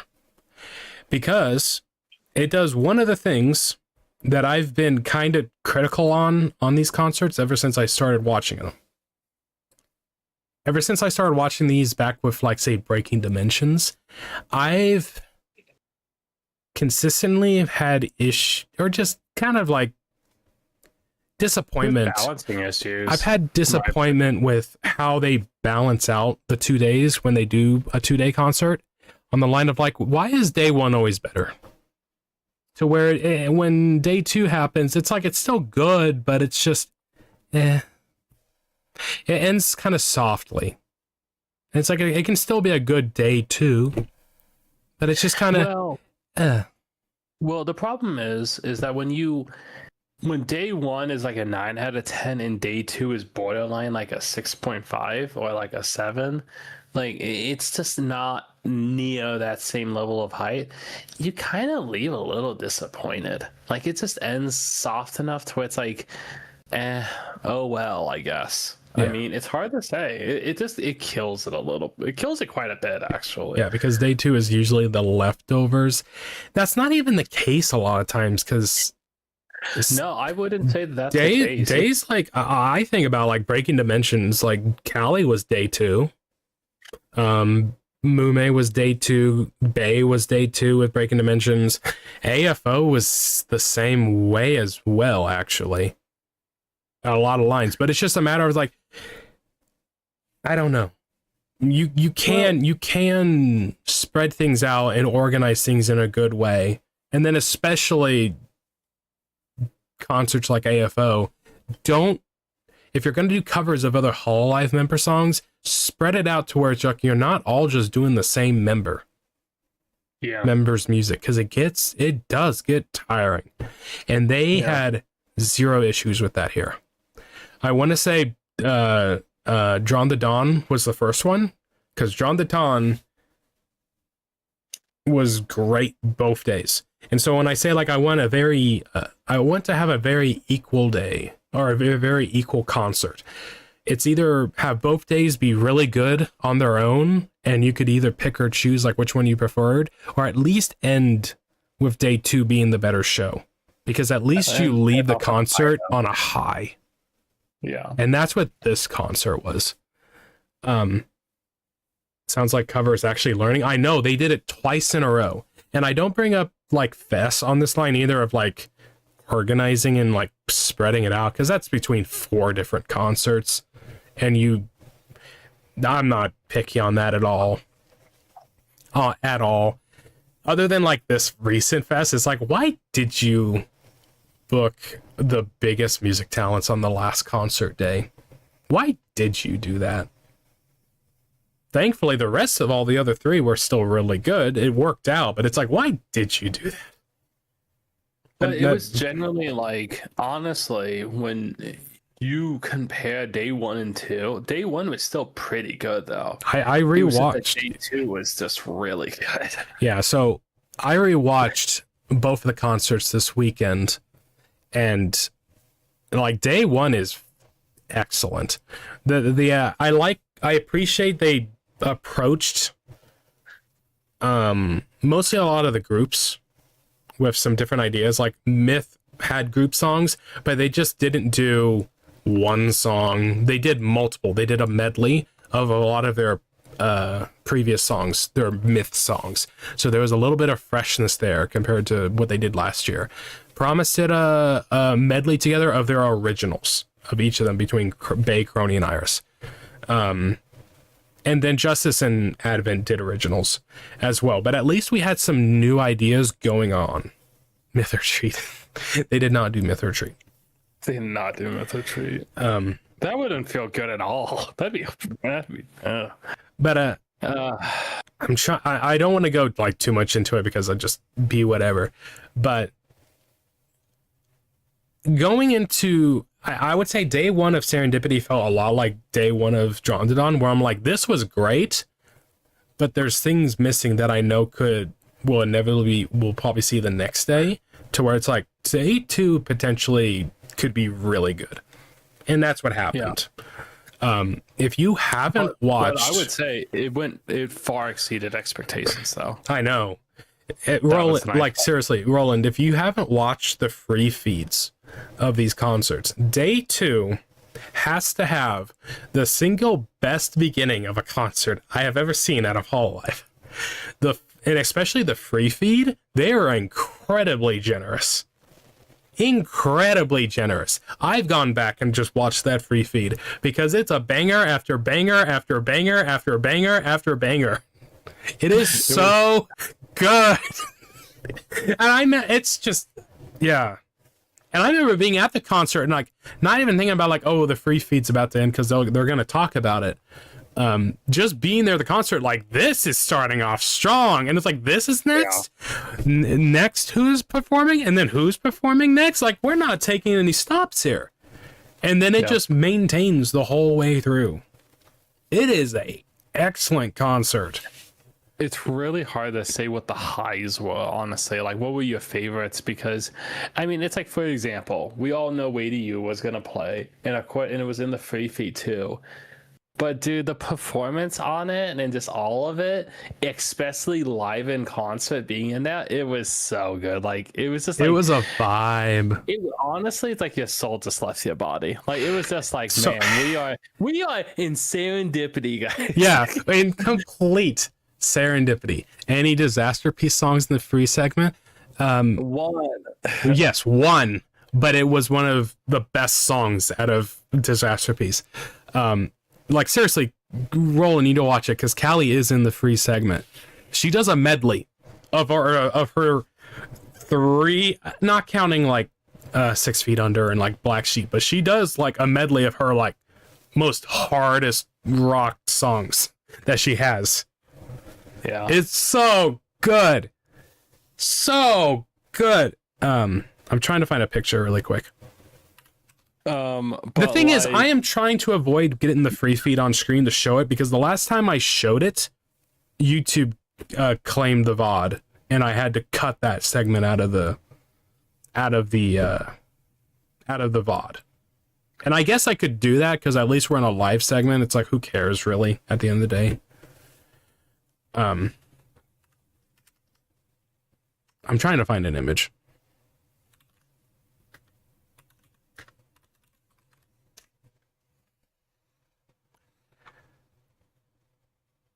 There it is.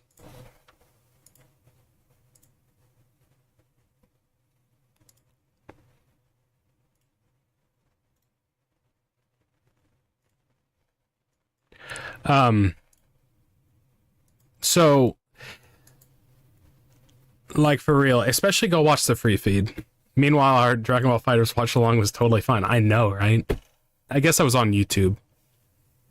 I could cut the VOD and we just watch it on Twitch, but seriously, just go watch the free feed. The free feed is excellent. But like, so you talk about like highlights. I'm incredibly okay. Let's step back a little bit, because there's a couple things I wanted to talk about. Mostly on the line of like being in the venue hall. So getting into the concert day one was actually really smooth.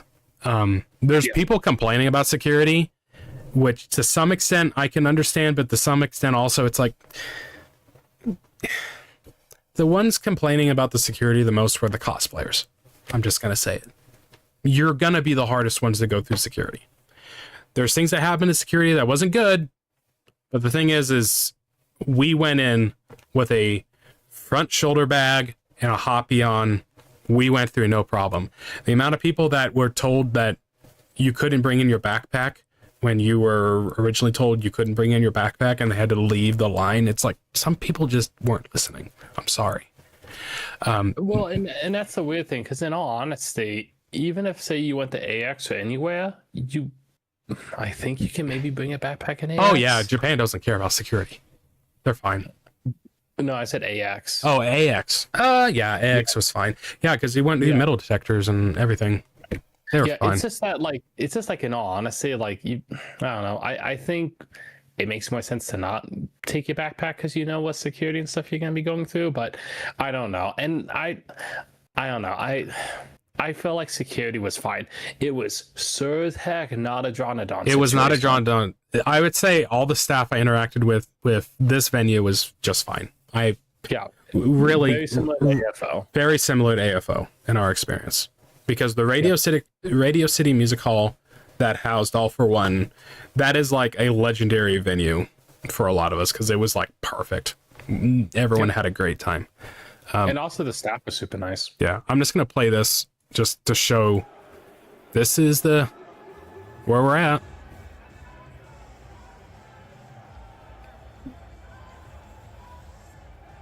Good. Super nice. It was super nice venue.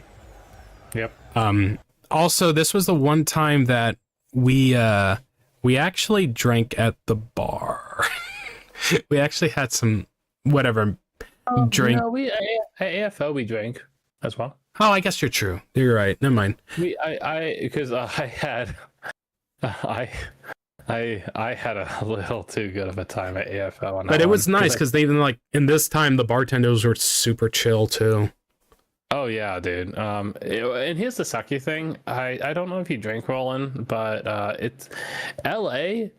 Like at any venue or whatever, blah, the price on drinks is freaking terrible, and here it's still for like freaking heinous as well. But like in all honesty, it's like it's unfortunately like if you do want to drink, that is like the only time you're gonna drink basically. Yeah, because we haven't been bothering with after parties and stuff because it's more expensive and it's smaller quality. Because at least in this scenario, the quality is good, so I'm somewhat satisfied. Well, if you also remember too, on the after parties, you can't even get beer. So it's like if you want beer, this is like the only time you're gonna get. For day one, I don't think there's much. Anyway, the experience was smooth. We had really good seats both days. The video I just showed was our first day seating, and it was really good. But I do want to say, I guess one sec. What about mixing NyQuil? Well, that's what I did at AFO basically. At AFO, yeah. Yeah, AFO, context have some well, I mean, I guess we all do. Does mine count as chronic pains? I don't think mine counts chronic pains. I think mine's worse than chronic pains. Persist or occurs longer than 3 months, outlasting. You're just talking about foot pain, stuff like that? Yeah, like... We have genetic stuff. Well, chronic pain means that it basically lasts longer than a healing period would be, which is considered longer than 3 months. But like, I don't know. It's basically like, honestly, I would just call it like severe joint pain, like feet pain. Like it's really bad. So I took it with, I took some prescribed medications and like a tall beer or alcohol, and I was like, I'm okay now, guys. Yeah, everything's okay. Fine.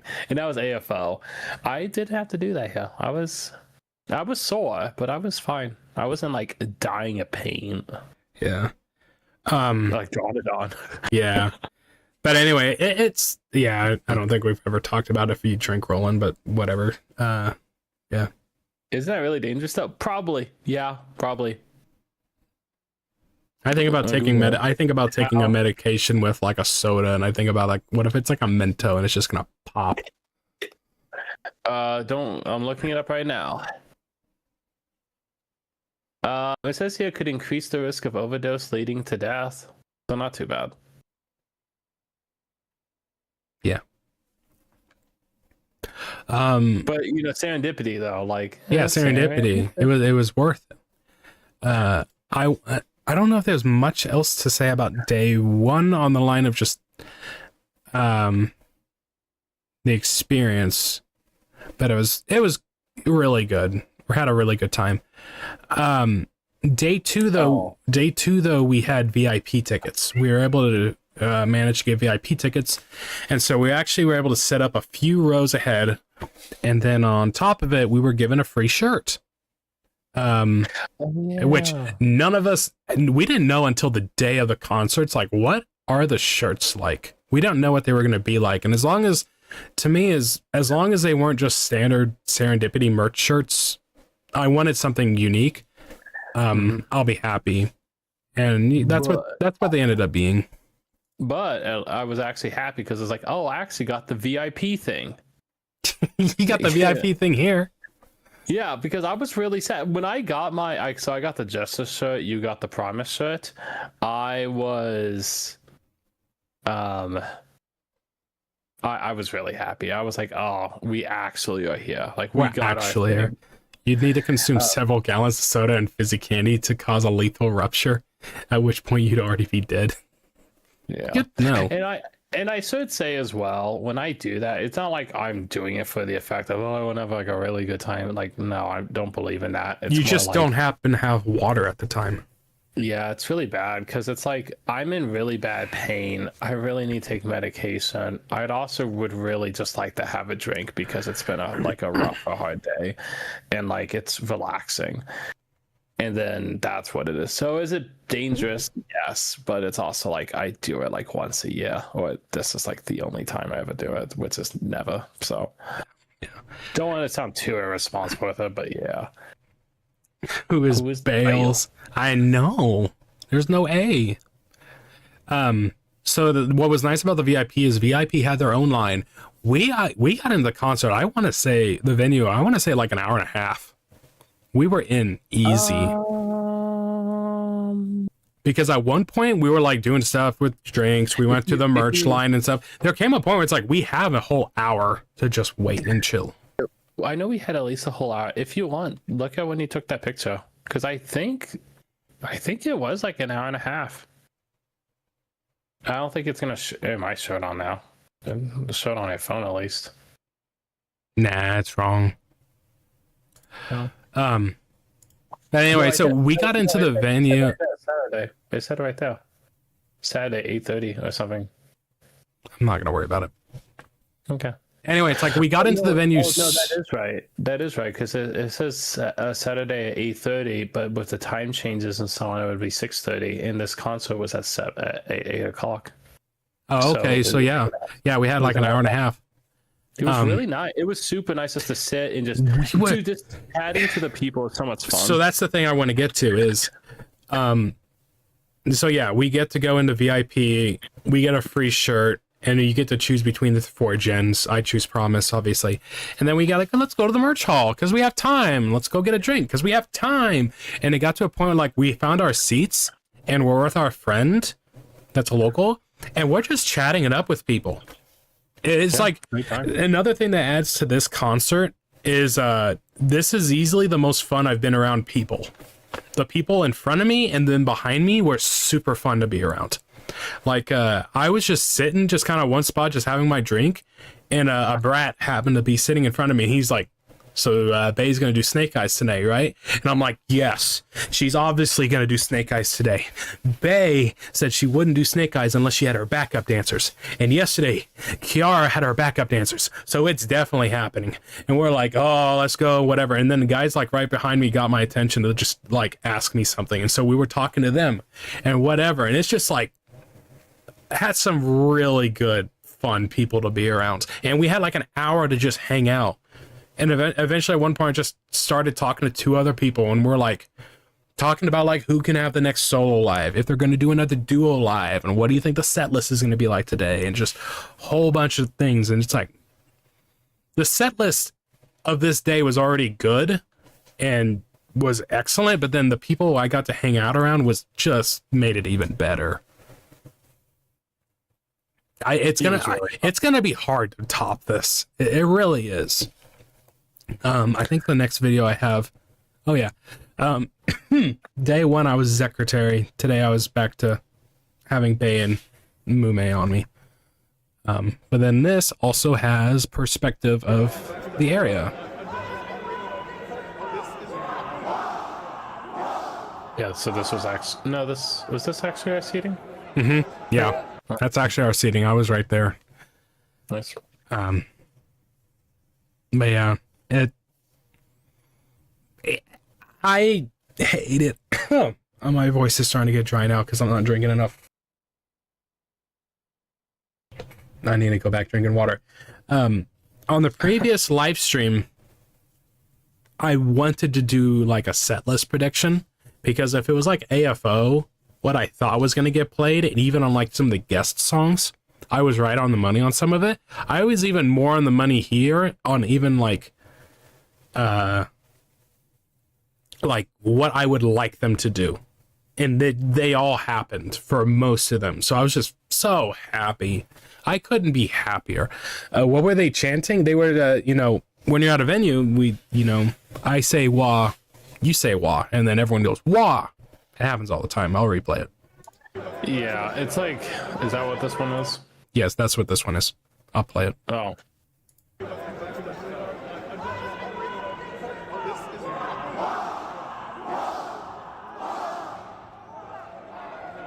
Yeah, they'll do that, and then they'll do like USA and just random things. We did a lot of USA because of what this day was. Yeah. I'll hydrate. But yeah, it's hard to not just talk about individual songs. No, Boat Goes Vintage. Oh yeah, Boat Goes Vintage happened. And that happened plenty. It's... Yeah. I think there's... Oh yeah, and they had the flower stands. It's hard to just go into a concert and like, this is what I would like them to do, and this most of it all happened. I go into concert like, that rock song, Demon's Residence, the song Fumoko has.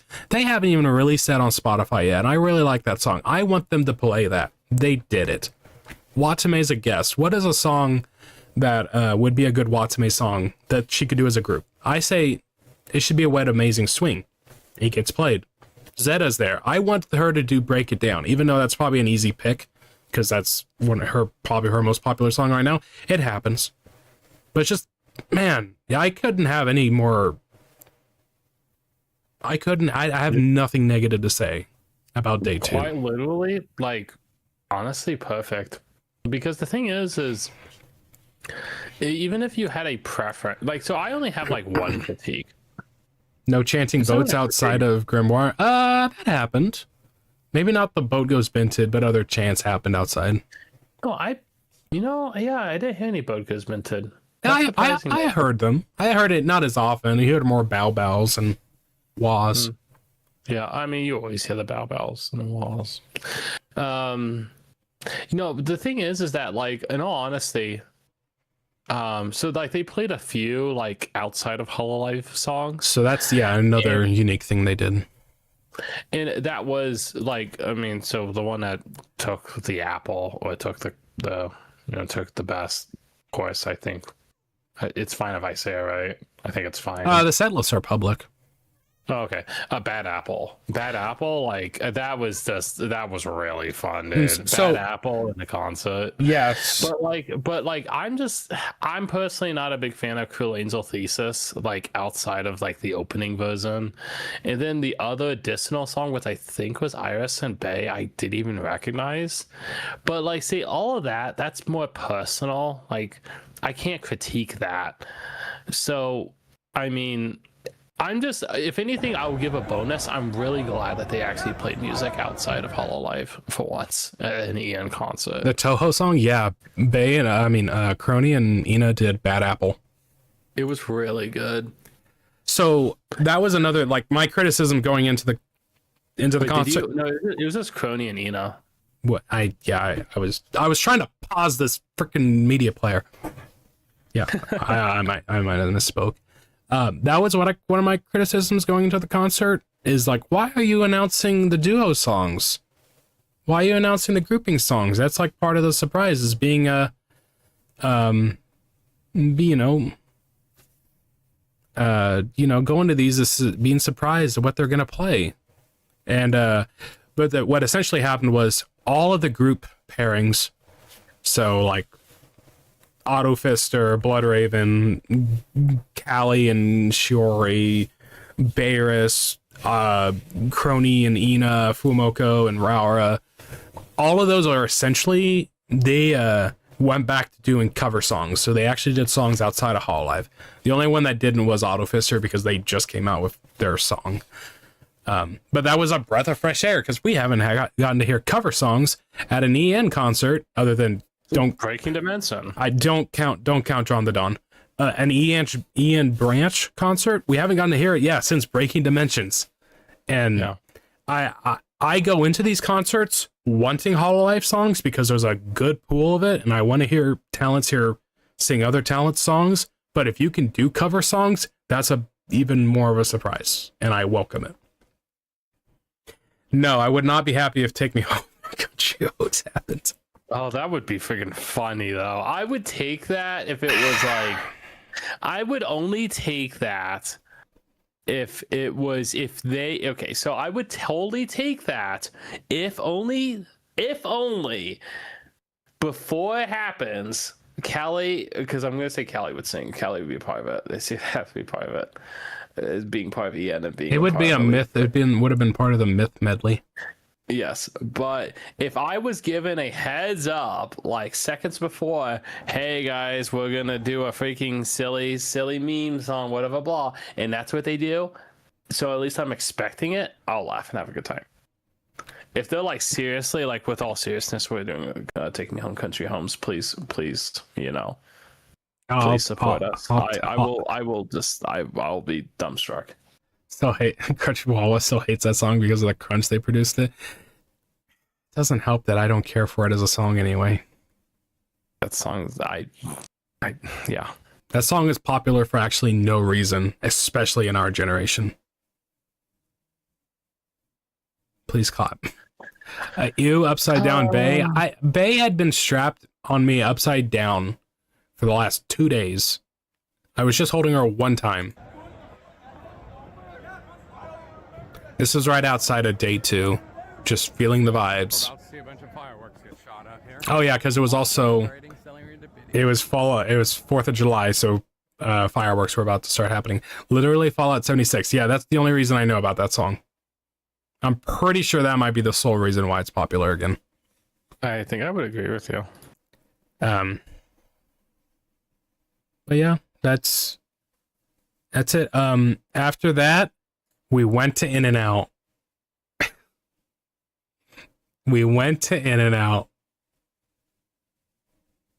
Funny story, because I have them strapped on me with this with a crossbody bag. Everyone else in our group walked to get back into the vehicle. I wanted to take a picture and post it on Discord.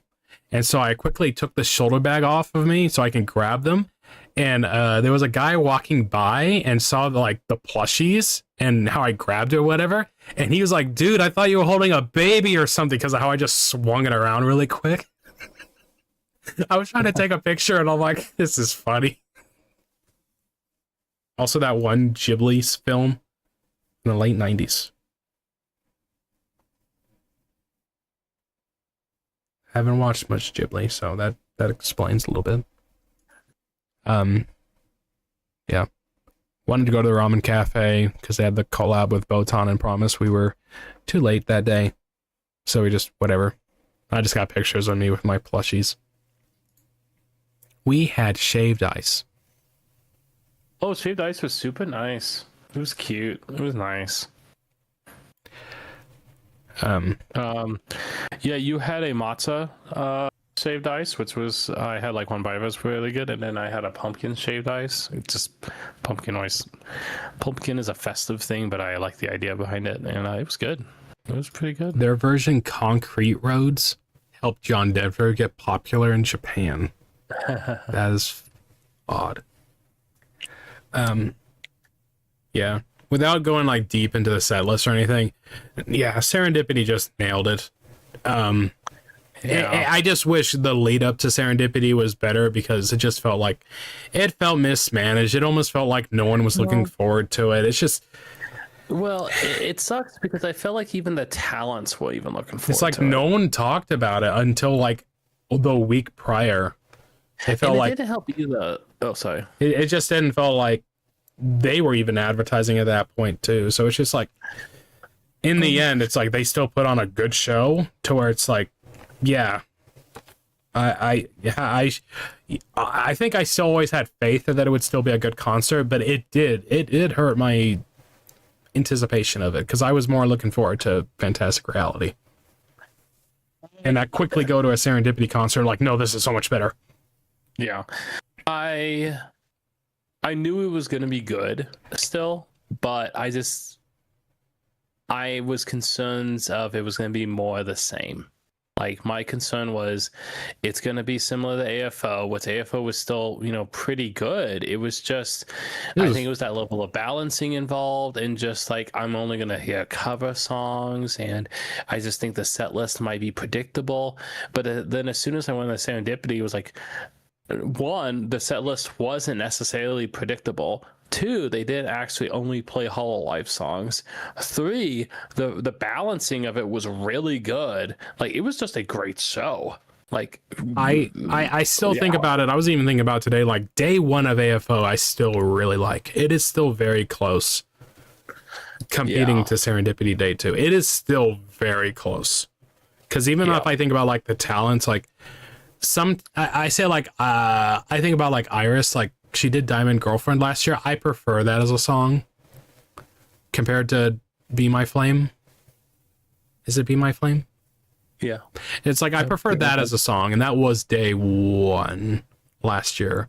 It's just little things like that. It's like, oh, I prefer, certain talents doing certain songs and other things, but it's in the end it was very close.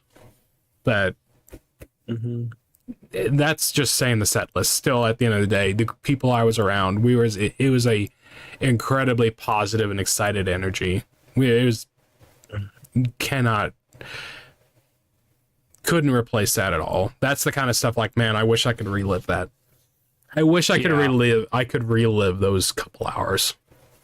Yeah, that's really what it comes down to. Is it's kind of like Midtown Matsuri AFO day two After party. That was kind of just a perfect night.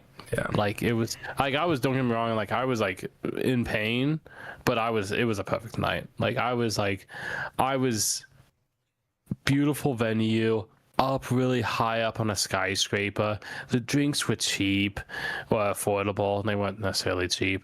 The venue had such cool lighting. Being with the friend that we just made was super cool, and then still hanging out with that friend afterwards. The Mume Shrine. The Mume Shrine, like, come on, like, it's just perfect. Like, I'll never experience something exactly like that again. We're gonna be like in our 80s, and we need to make a top 5, top 10 list of like what are the moments you wish you could relive. But and right now it's Midtown Matsuri, and then Serendipity Day 2.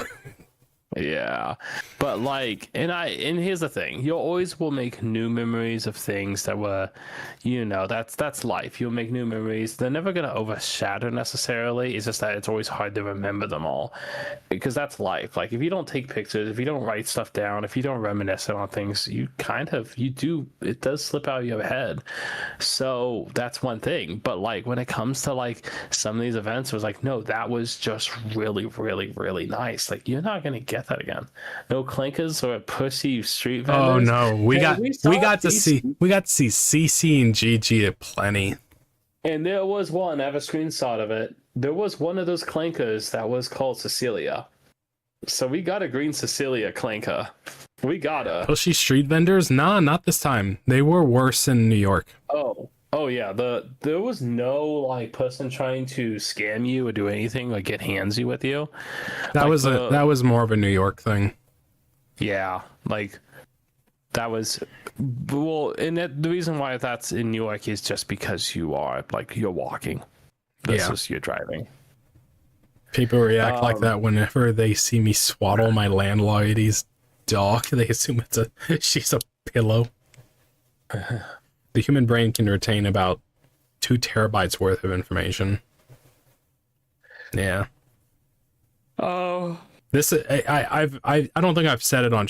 I might have said it on stream, but I've definitely said it before. It's like I'm not one to take pictures and record videos because a lot of times I don't do it out of just like, oh, let's remember the moment or whatever. It's the only time I do it is more of an instinctual thing, and it's of the moments that I really do actually care about. The only time that's been within these last couple of years, it's happened way more often. The only times I truly take pictures is when it's nature. So like, oh, this is just really, really beautiful. Like you just don't see this and it's very neat and I do want to remember that. Then there's this where it's just like this venue is beautiful, this time, these people, all of this is super cool, this is super fun. That is instinctual, like I will just do that. And then like maybe I'll take a picture with a friend every once in a while. That's it. I don't like, oh, going out of town, take a picture here and this or that. Nope. Yeah. It's okay. Like I've done this 80 times, 100 times, whatever it is. It bleeds all together. This though but this is important.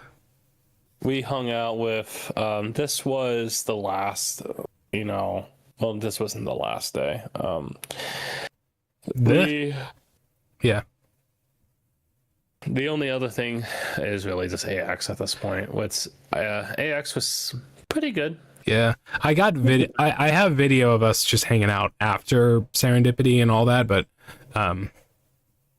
it reminds me of that one meet and greet with Wawa where some guy had a nice chat and tried leaving, to which Wawa insisted he take a photo, but he declined, saying the memory would suffice. Oh man. I can understand it both ways, where it's like I would have taken the damn picture. I would have taken the picture, but I like it because it's like, no, my memory will cherish it. I can understand that. That's like a mentality of like, don't. The guy was being poetic. No, it's like, don't record at a concert because that'll disrupt your memory of the concert because you're too busy recording. But in like this scenario, also, I just think that's sweet from Kiara. No, take the picture. Dang it, I've become such a Kiara fan in the last year or two. She's great. Kiara's great. She's great. Especially after Drawn the Dawn. So what I got here is a recording. We do not have to go through the whole thing because this is an hour and 32 minutes of footage. But it's just something. Let me mess with the audio. But this is AX. We had never been to AX before. This is also in 720p. I wish I would have liked to have gotten this rendered in the 144p, but oh well. Yeah, you don't want the picture too? No, I'll cherish the memory. Yep. Actually, could probably fast forward through this. It might be a little weird to watch, but see, now it's on VLC. Well, you have to change the default apps. Well, that's weird. It's a video type thing, so you still need to go change it in your default apps. But I'm surprised that it was your video type pulling from was different. It was because I took it directly from my phone. I am surprised that that time I got reincarnated as a slime is actually that popular. Yeah, this actually might speed it up a little bit. Yeah, first time going to AX. This is the biggest freaking anime convention in the US. And it was fun. Me looking at the footage right when I was putting this together an hour or two ago, the more I looked at it, there's like, I could actually go back to this because a big part of me enjoying this, I just enjoyed walking around. I just liked looking at things. Yeah. I mean, we went to ANYC last year, and that was a good thing to come back to. Oh, there'll be a point right here. I have a one spot where I show kind of how I have the mic set up. And to this day was Zeta. So Zeta is right here on the mic. I have her on her ear. The mic's right there. So that's how I was talking into it. Hey, yo, Beyblade match? Beyblade. Yeah, they had a lot of Beyblade going on. But yeah, just being around was super chill. I'd like to have audio playing, but it's just gonna be sped up now. Yeah, that's not worth it. But yeah, and then going into AX, there was like specific Hololive booths wanted to go to, and so like there was this antique collaborate Antique. I always thought it was antique, actually. It's Antique. Yeah. Yeah, it's Shut. No, I seriously, I tried doing that. I didn't have much good luck with it. If I was to clip it anywhere,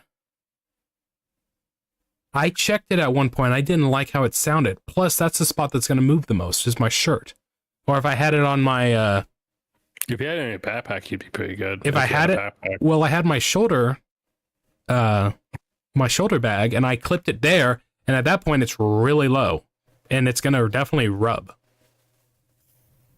There's some parts yeah, just trust me. Yeah. Just trust me, bro. Yeah. Is his zoomed in? What happened here?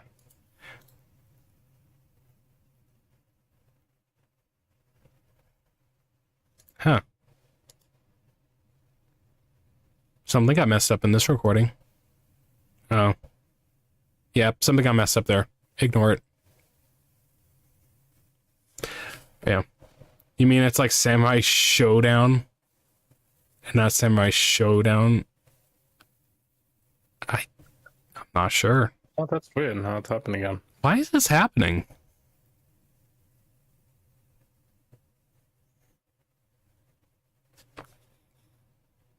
Give me a sec. Oh, you know what it might be?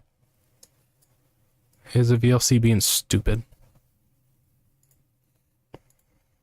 Is it?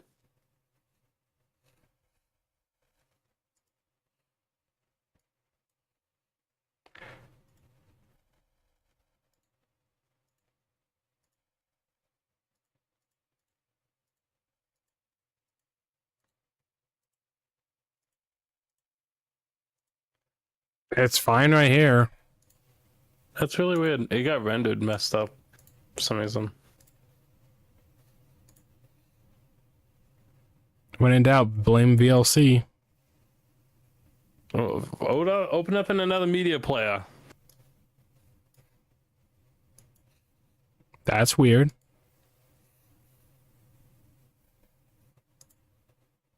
Why no QuickTime player? I moved to VLC because there came a point where just everything stuttered to play.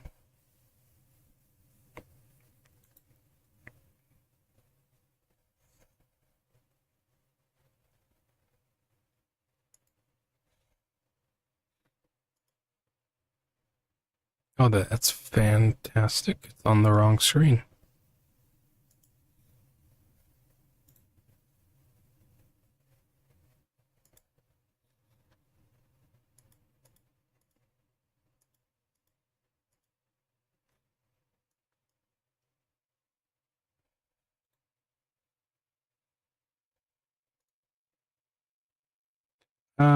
Is there a way to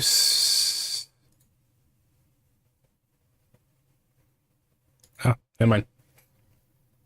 Use your browser. Ew. I wouldn't know if I'd be able to do that. Where's my mouse? It pulled up here.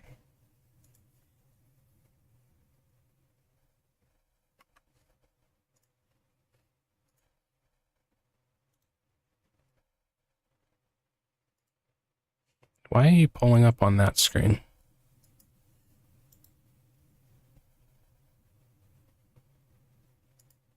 Good old Windows Windows Media Player. No, seriously, paste the video's location into the address bar and play directly. Okay. If I would be able to... The only thing that was nice about VLC is that it was able to speed it up.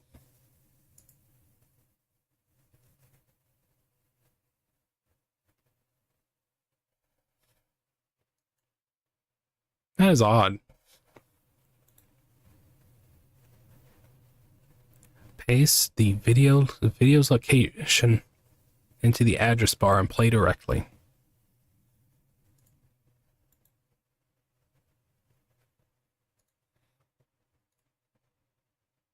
Oh, one thing I was going to say about when it came to Serendipity performance,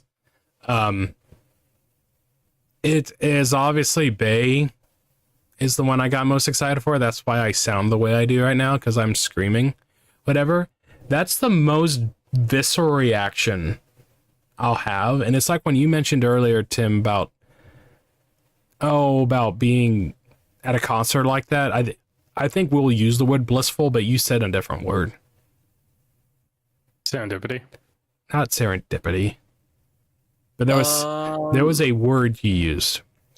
I kind of described it as like it's like your soul leaves your body. Yeah. And it's like I've posted that clip before of Nusagi. Yeah, Nusagi. It's like you feel blissful, you feel whole. Yeah, because there comes a point. It was like, especially when Wady You played and just so on, like just the banger at the banger at the banger.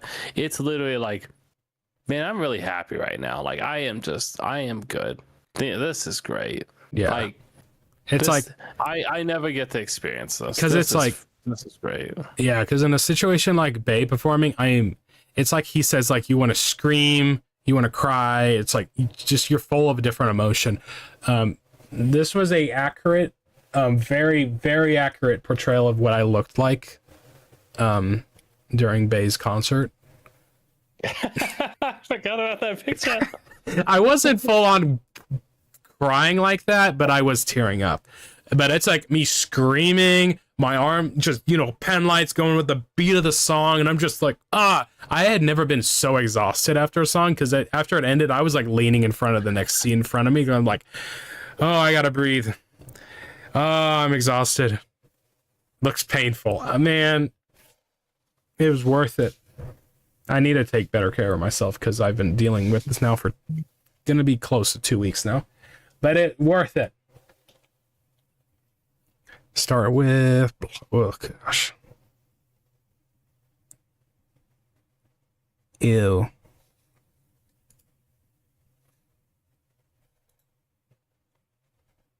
If there was just a way for me to just speed up. Well, just you can just copy the address in the file explorer and just paste it. I'd have to pull up, because that's. I've not personally have tried that. Because that would require me to give me a sec. I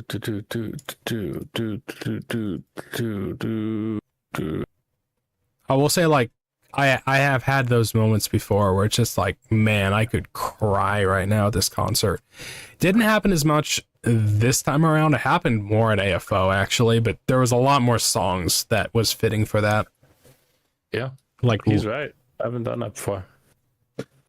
Well, if you just right click and go open with and then choose another app, choose an area, you'd have to go find it at that point. Even Edge can do it because it's also Chromium-ish browser. I just did on Edge, yeah. Can you do an Opera GX though? I don't know. I'm waiting for the chat. There's. I'm gonna have to change how this is formatted.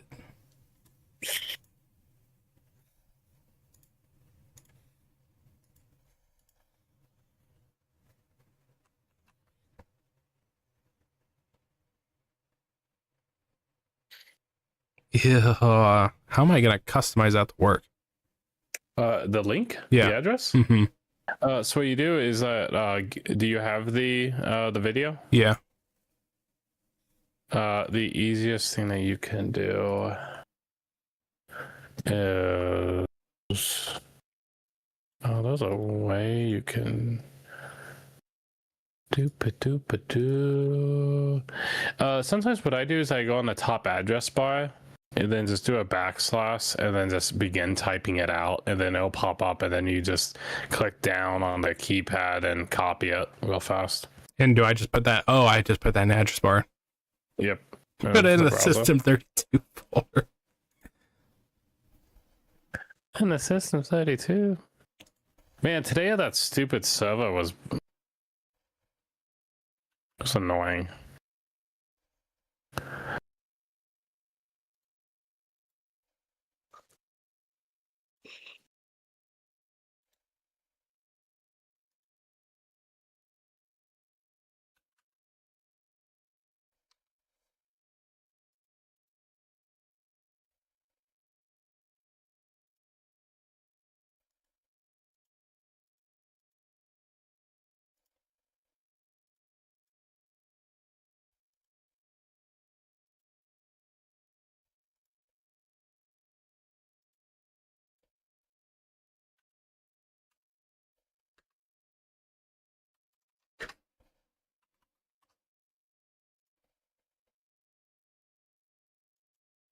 I'm dumb.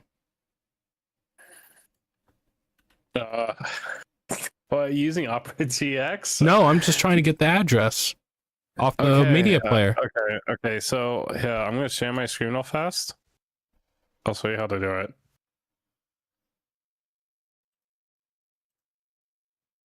Okay. Grab a video. So like this video. Mm-hmm. Let's go up here. Backslash. I'm just gonna type in 2025. You'll see it. Scroll down, and then I hold Control Shift and left. Copy it, and then I grab video, go over here, and just paste it, and it pops it up.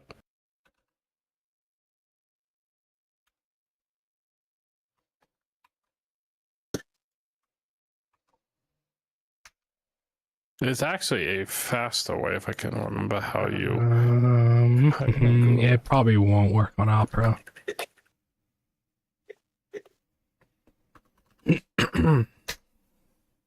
And if not, then just open up Edge real fast.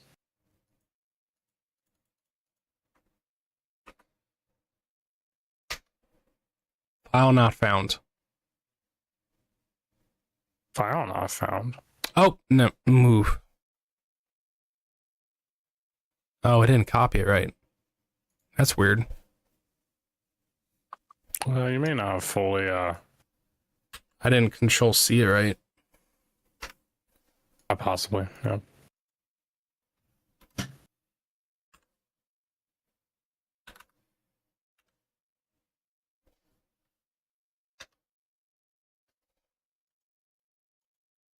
There's a better way to do that.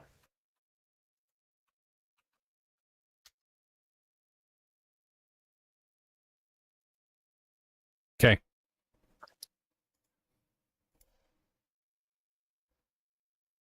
Oh, hey, I found it. Hey, if you I hold got it. Shift. I got it. No. Let me show you a fast way. If you hold Shift and then right-click a file, you have copy as path, and then you can skip all this. There you go. Oh, you still have, then you have to delete the quotation, but that's still fast. You solved your iMac issue, Roland. There you go.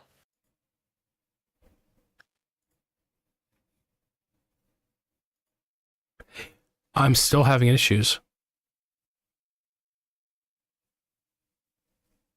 Yeah. Even on the browser. You might have just rendered that. in a No, weird it's way. fine if I pull up Windows Media Player.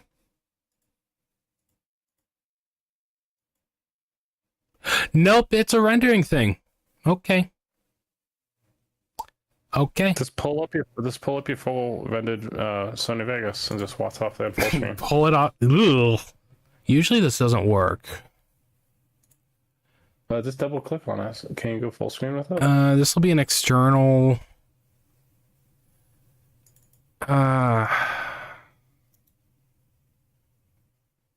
If you do like export it to a different monitor, it'll like now it's gonna play on my second monitor, which is not being seen right now. Can you just double click on it? Nope. Nope. TLDR, it was close to the wall. That's all. Oh, it needed it needed space.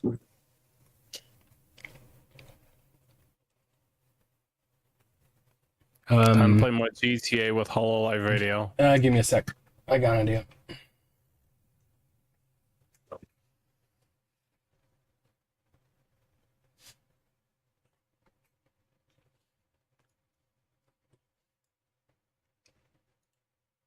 You're shitting me.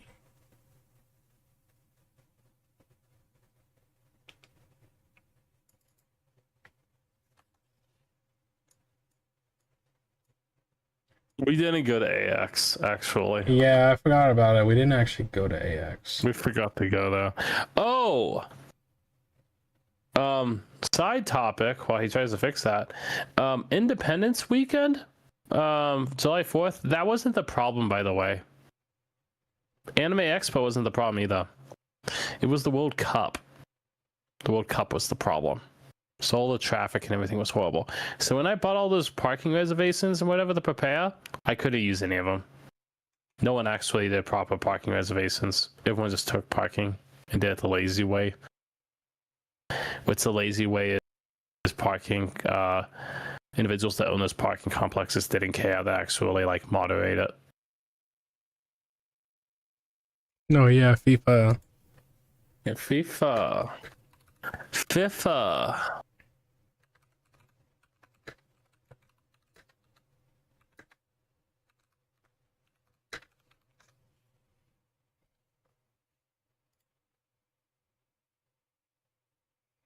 From the options menu, choose.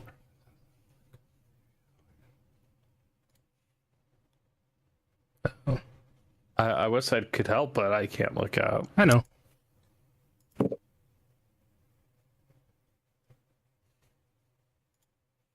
On a bright side, I upgraded a 2012 Windows Server to 2025. That was fun. Yeah. AK it wasn't. I fixed it.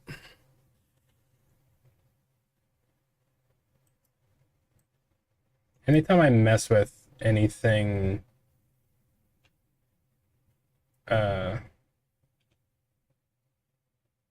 with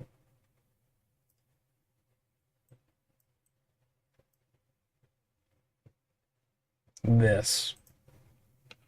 Anytime I messing with the monitors, it screws everything up. Okay. Sucks.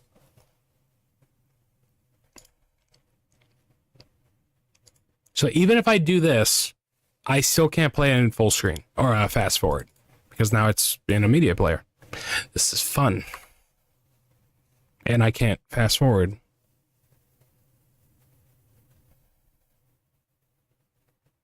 What did you do? I wish this didn't have an issue.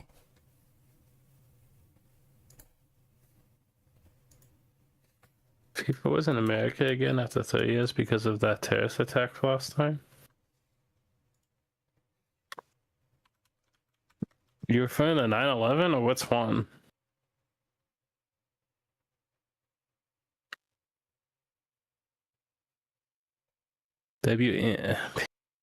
When does media play fast forward? I know I can fast forward. This is what we get. I don't know. Is there anything to talk about AX? I really enjoyed it. Stupid freaking busy. I really enjoyed AX.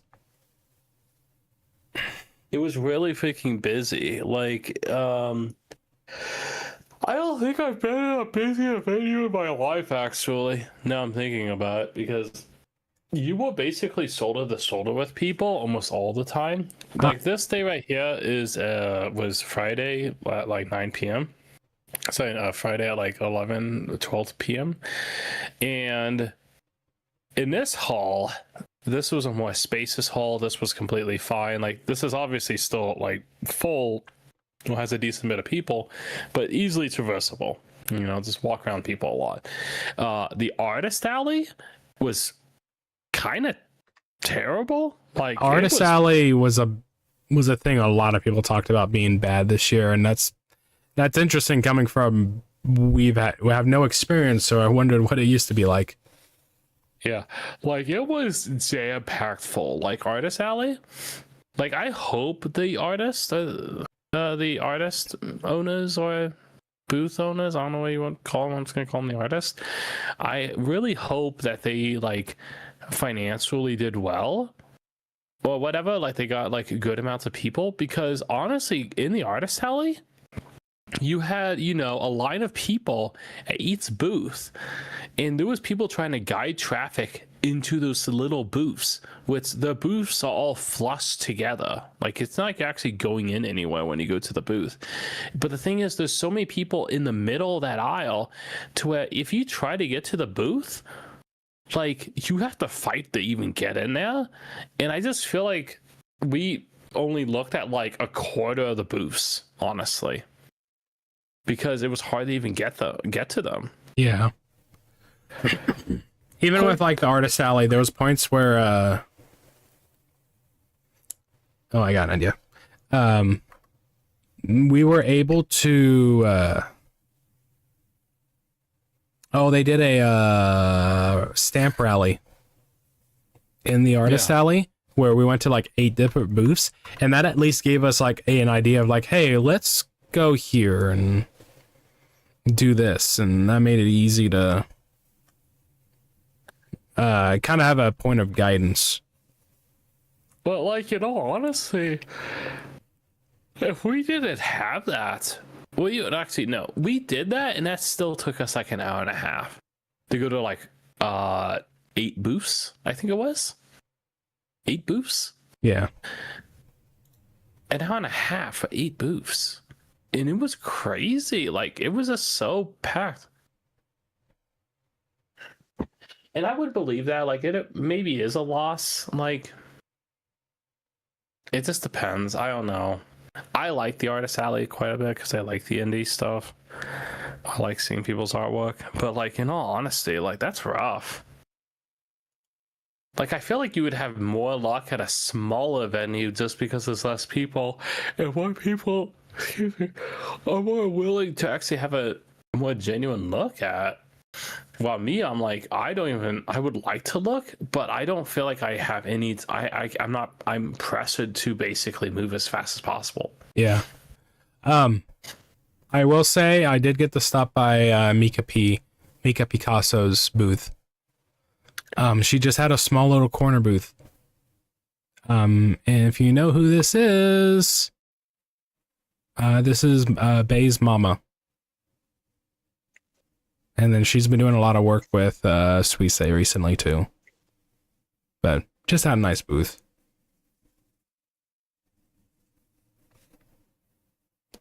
I did find a way to speed things up.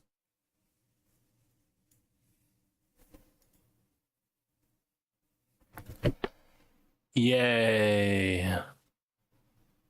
Yes, do smaller venues. Mm-hmm. So, like, in all honesty, I'm kind of conflicted with AX because while it was fun, and if I was closer in distance, it's like a no-brainer. I would go. Yeah, but like, as someone who flew in, it was kind of terrible, only just because of there was another really recent problem with this where they shut down, or they used half of the parking for the World Cup, and then they were also doing construction along with it. So the actual Anime AX parking was like cut in half to where parking here was considered like horrendous. Like this was a rough year to be a anime AX like viewer or whatever customer. And then was that a backpack shaped like a giant Tamagotchi? Not that I could see. This is not gonna work out. Because it stutters. Every time it changes scenes, it takes a little bit to... Oh, I highly doubt it. I was gonna say you send me the video and I'll try and look at it, but I don't think so. It was it was a rendering issue.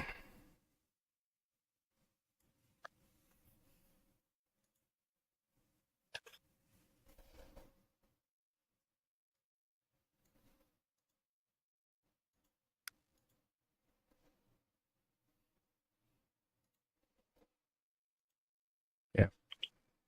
Oh, here, give me a sec.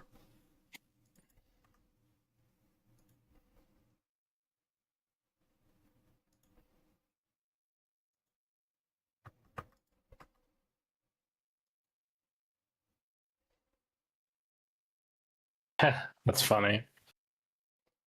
At least it's not a render issue. I know, right? So, not trying to go terribly off topic, but there's a funny article right here. The Avengers Doomsday trailer, I guess, got leaked, but people are using that leak, or that trailer leak, and turning into basically Chat GPT anime images and videos or whatever, blah. So then it's way harder for a copyright takedown to occur. So then the leak can stay up. Oh yeah, it's kind of big brain but terrible at the same time. But yeah, I like a good portion of AX. Yeah, it was totally nice. I need to go freaking do that Aviat. Holy crap. Like I totally would go again. It's just I think unfortunately this was maybe a rougher year. And it was still fun, but like this right here, this is actually shoulder to shoulder pretty much at this point. And then once you actually get down below, it's real it's shoulder to shoulder almost the whole way. Especially the artist alley in the south exhibit hall. It's pretty. The artist alley is way worse than anything else in the entire venue, in the entire convention. It's it's basically this building's already not big enough. It gets by. It gets by, but it's basically not big enough. Yeah. Coming up, come on, Gavin Newsom, if you're in the chat. Coming up here pretty soon is like the iconic, like, oh, this is what AX looks like. It's like the South Hall. Pretty much. Same logic behind deep frying or 60 FPS edits to circumvent copyright. Oh, is that an idea why they do 60 FPS edits? I thought people thought that looked good. Yeah, it's like, this is a lot of people.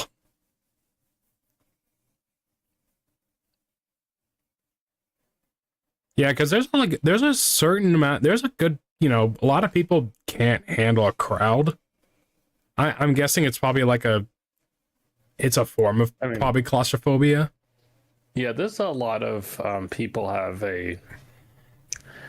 different types of phobias, anxiety. There's all sorts of different things on that line. Like this is. I'm glad it doesn't bother me because I was able to enjoy this place. This is kind of hell for people. Like some people, it's unfortunate. Oh, also I got sick right after this place, and I am very certain it is from here. I didn't get sick in Dronodon. I didn't get sick in AFL. I think I got a little sick at the AFL. I mean, I caught a little thing, but it's like not a full-on sickness. Some stupid people enjoy 60 FPS edits. I know.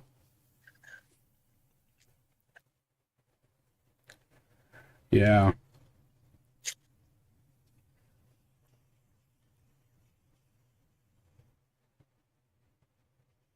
Yeah, it's weird. I actually just enjoy just walking around a lot of times. No, it's totally chill. Like if this was a weekend and I was in California, I totally would just go drive over and do this. Yeah, it's like it is a no-brainer.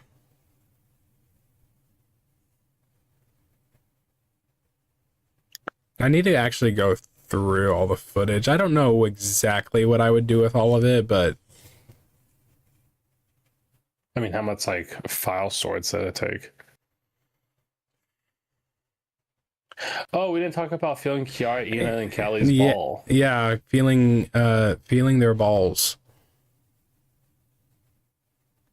Oh, the Blue Archive booth with the cosplayers. Oh, the Blue Archive booth. Everybody, it's the Blue Archive booth. It's a very interesting community. If I did a vlog video, there is some commentary in here as I talk, but it's like it's not enough to make it a cohesive thing. I would have to just actually just talk over it. This was the Ami Ami booth, and they had some Serendipity merch that I wasn't gonna buy online, but I'll buy it in person and pay the extra fees. Yeah, if I did anything, it would just be like that right there was sold the last time I went through there. But by the time I got there, that whole middle, no, maybe not. That would have been like what, 30 minutes later? Yeah. Yeah, this stuff there that's sold by the time I got there, I didn't see that Puala sticker. Degen weebs. I was stuck in a neek. Yes, I in fact fondled Kiara's balls. I too also touched Kiara's balls. I too also touched Kiara's balls. I don't think it's a big deal to say. Wiki on his Discord asked if anyone was in the area, if they'd be up for recording any of what the technology was like, and just to give like a general impressions of it. And I'm like, I'm gonna do it. So in this video, I do have the presentation all recorded of it, and I specifically went ahead and chose Kiara's just to do it, because him and Kiara. I don't know if he's gonna do anything with the video. I sent it to him and gave him my impressions on it, but we'll see. Because to some extent he didn't also. I also didn't record it the way he wanted it, so it's whatever. Yeah. So there's a couple parts in here, especially because this was the first day of me recording with the camera, and this is like the most I've ever recorded with this camera up until this point. Especially during those first couple bits, I trying to figure out camera height and all. And around this time, it's like, no, I'm starting to be a little better about it. I'm keeping an eye on how it's being held. So. Degen weebs. But yeah. This was the round one booth. Yeah, I never went to the round one booth.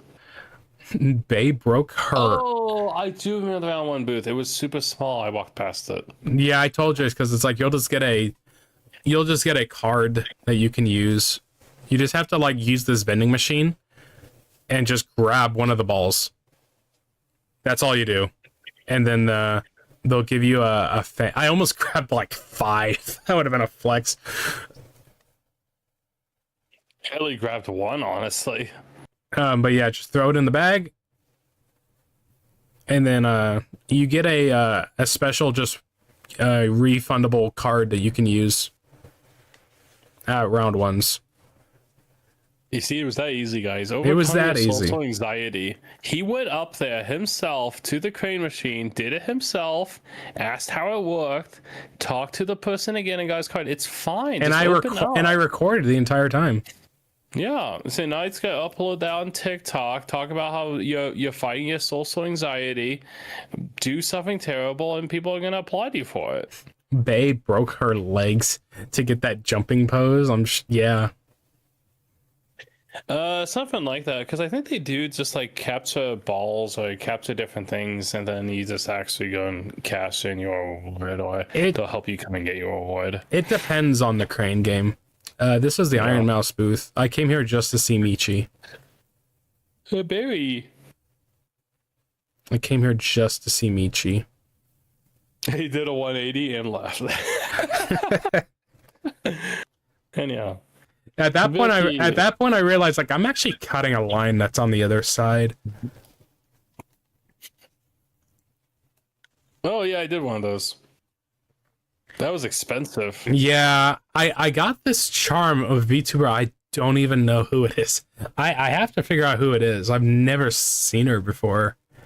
I was almost thinking, is this Camila? It's like, that's not Camila.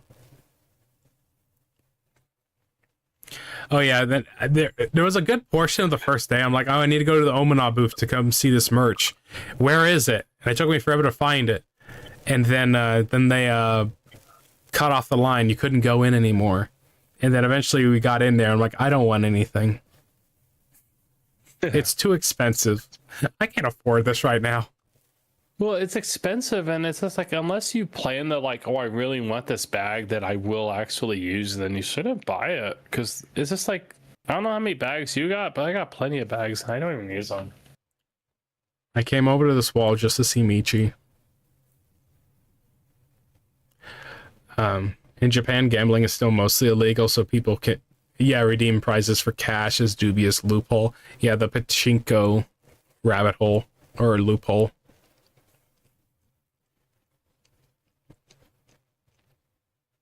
This part right here is like, oh, my camera's looking good right now because the lighting of the figures are all lit up. It makes it all look better. We went to Bushi Road, had their own booth, and they had a lot of the most recent cards out. And there was a point where they had a big line, and we're like, we just want to go look at the cards. We don't want to play. We just want to go look at the cards. And we had to like loop around, and it's like, can we go look at the cards? And then they like, yeah, follow me. So we went and looked at the cards.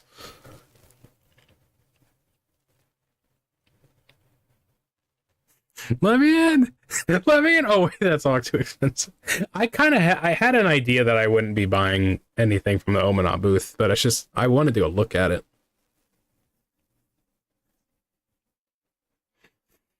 That is funny. Let me in. Let me in. Oh, never mind.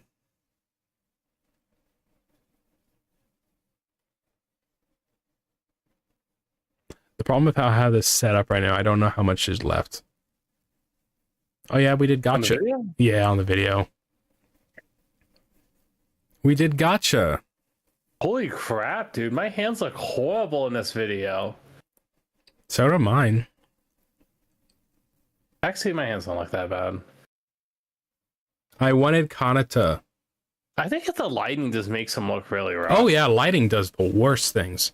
That's what just Roland at the beginning of the stream is like, what happened to your hands? And I'm like, now they look better. Oh, there you go. Here's this is the presentation. I'll play that.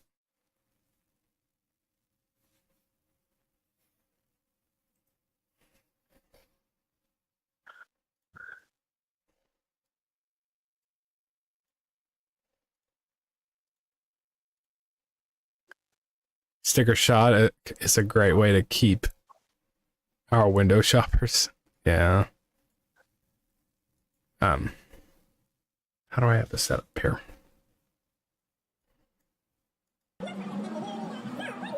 It's fast forwarded right now.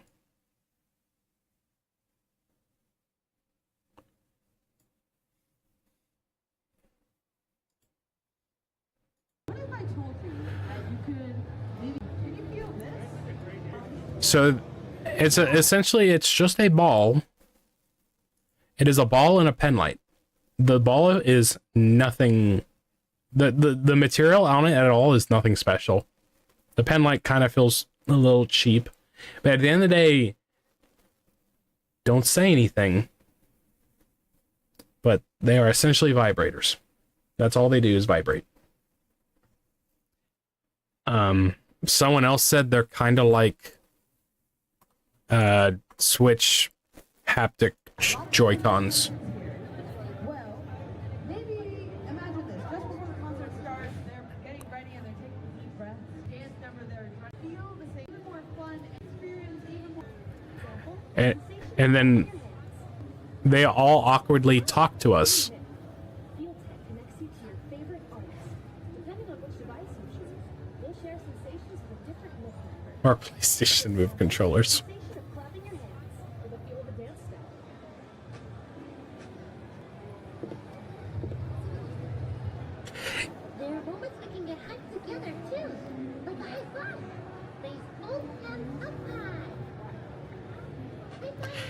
Yeah, so they advertise it's like, yeah, you'll get to feel their heartbeat or when they step or whatever. And it's like, how exactly is that going to work and how are you going to implement any of that? And the only time it'll probably happen is at concerts. And in this scenario, when they portray it or demonstrate it, yeah, you'll feel the vibration during beats of the songs and, you know, when you would use the pen light. To where, you know, it actually, in those instances, it did feel fun. But it's just like, I thought this was going to be a thing outside of concerts, something you could do at home.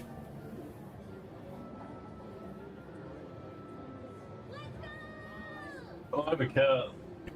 This actually looks way worse when I put this on a quarter resolution instead of the 4K I was using it on. He specifically asked to record this on 4K. Halo drop? I mean, this is from their concert last year.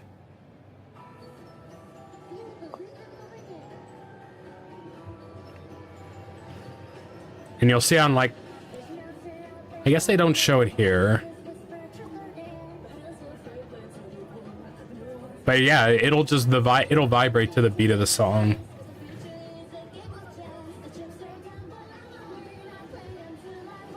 Kelby, what is up with you, bro? Kelby. You big gray cat, dude. You big gray cat. But you're like a girlfriend, weren't you? High altitude, low opening. Oh, like from Snake Eater's intro. So like, yeah, you can see Wawa on the side, like, oh, this is how they want you to use the pen light. But it's like, this isn't, I don't think this is how it's gonna work out. And then also, who does the shake thing? No one does that in a concert. Yeah.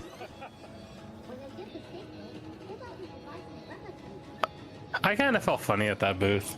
I was like, I'm just embracing it. This is like dumb technology. Oh, I was embracing it. I just still felt funny. Kelby, what is up with you, bro? The Moir effect is giving me Ice Train. Okay. It's whatever.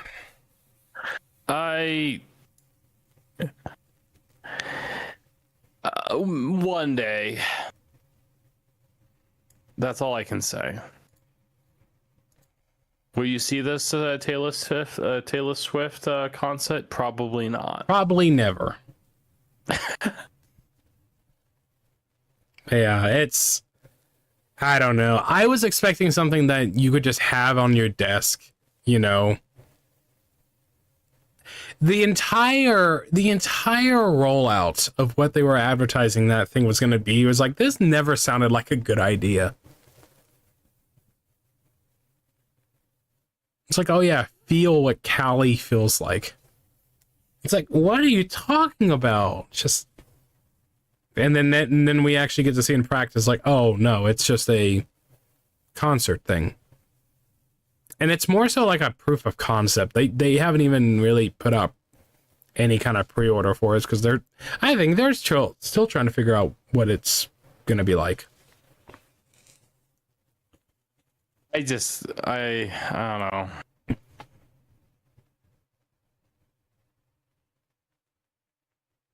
I don't know, man. I don't think what Hyamat's about it. I feel like this is one of those things that's just going to silently kind of leave. Yeah, because I mean, they did like a survey, and we did a survey on it. And it's like, how did it improve your experience? And I'm like, slightly. At the end of the day, I'm like, I'm never going to want to. At least since I'm in front of you, it's like I'm never gonna. I'm not going to use that instead of my own pen lights. That's not what I'm ever going to do. Meanwhile, GG, I'll take your entire stock. Well, I don't think she knows now what it's supposed to be like. But she's willing to even get a taste or a feel of Callie's ball, dude. Monica's back. Yeah. Monica.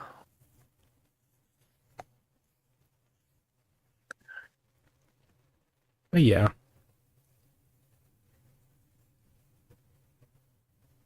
AX was fun. That CRT booth was cool, though. Seeing all those. Oh yeah, the CRT booth. Yep. That was cool. The Miku Itasha. I do have the recording of us finding the Aston Martin, and I have it. Yeah. I do have it all on mic. I like that. It's like we go up to it, I'm like, oh, it's Aston Martin. And you're like, you said like, no, that's a something.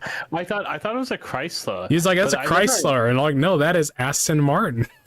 That's her name. But so I never realized that Aston Martin and Chrysler both have the same like emblem design of like two wings. So I completely messed up on that one. Big deal. I got 4 already, and one of them is a Sony Trinitron. Yeah, your CRTs.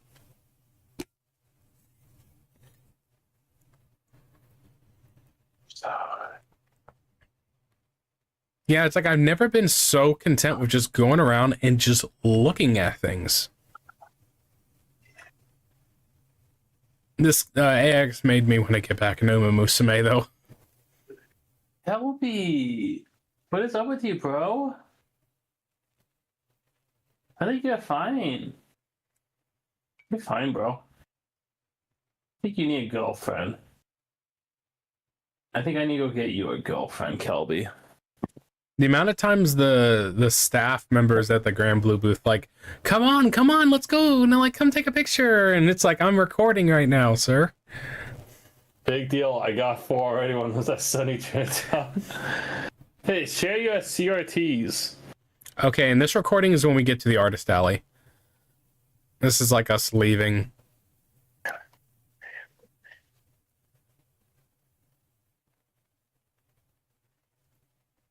I offer Claire as tribute. I mean, Kelby has a girlfriend now. Here's the Aston Martin. Like, hey, look, it's Aston Martin. Like, no, that's her name. Aston Martin. Aston Martin.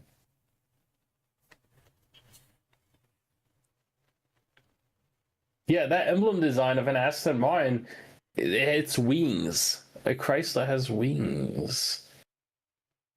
I was looking at that. I was like, "This is nice." Yeesh, that's rough. Look, this is so Artist Alley has a much smaller roof. This is way warmer than the other venue halls. The other halls are very well ventilated. I was surprised.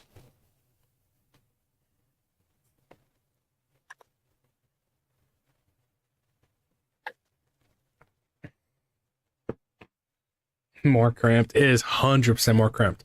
And this isn't even the independent or like the smaller artists. These are actual still booths at the end of the day. Like I knew about Senpai Squad. And this is way more where there was just actual smaller booths selling just games and anime and everything. Because sadly, Artist Alley is often an afterthought. That is weird because it's hard to think, yeah, it's an afterthought, but it's like every convention has it though.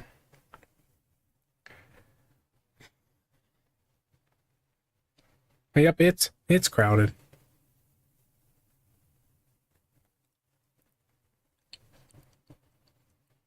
That's a good shot right there. That actually was like, yep, this is crowded. Yeah, so it's literally shoulder to shoulder. You just have people touching your arms all the time. Yeah. This was towards the end of the day.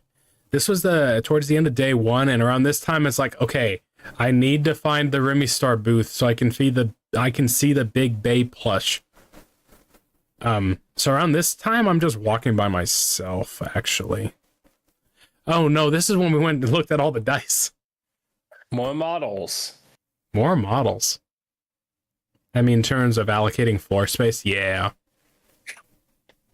They're basically the low on the priority.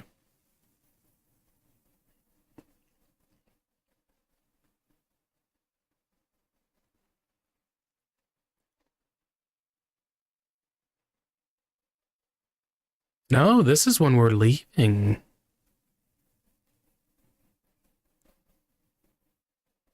I must have went to the Remy. No, I went to the Remy Star booth the second day. Okay. Is this Friday? Yeah, this is Friday. Yeah. So this is after Serendipity. I went to the after party by myself for a little bit.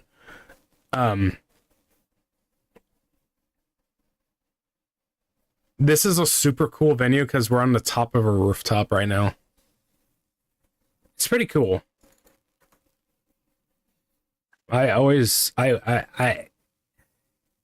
If it was a different time, I would have spent more time up there, but it's okay.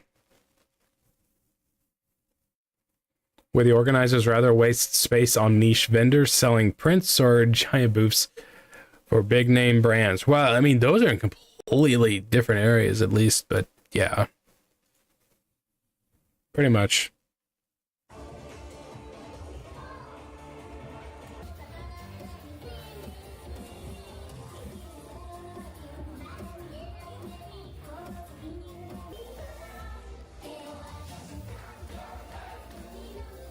What's great is there's great ventilation because we're on the top of a roof.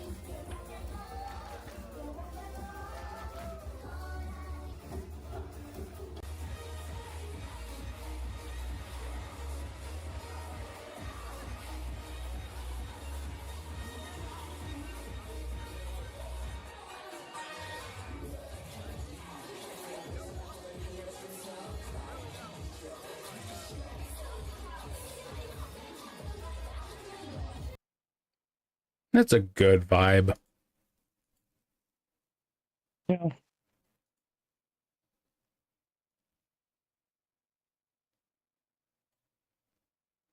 I am actually getting to the end of it, so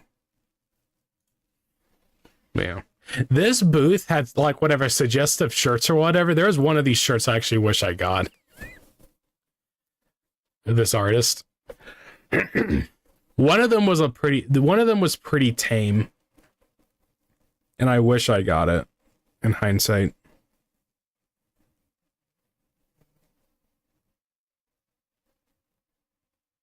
Oh, that white one? It was one of I think that car. I do like the white one, but then there was a car one above. Oh, I remember this booth. Yeah, this booth was kind of. I liked it. It was suggestive, but it wasn't like tasteless. All out either. Tasteless. Yeah, tasteless. But yeah, I don't want that GG pouts. Like, because if I had the GG pouts, I mean, then I wouldn't have stuff on my like shoulder. The shoulder bag works well. Oh, that freaking Ultra Pro booth kind of upset me too. You want a fanny pack over your shoulder bag? Well, I think it might help my back pain, but I don't know. It's brown dust.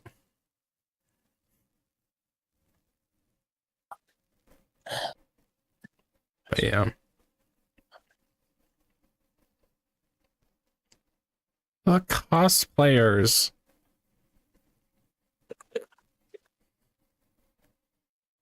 Keith Jeffin, creator of Lobo, having a table at Artist Alley.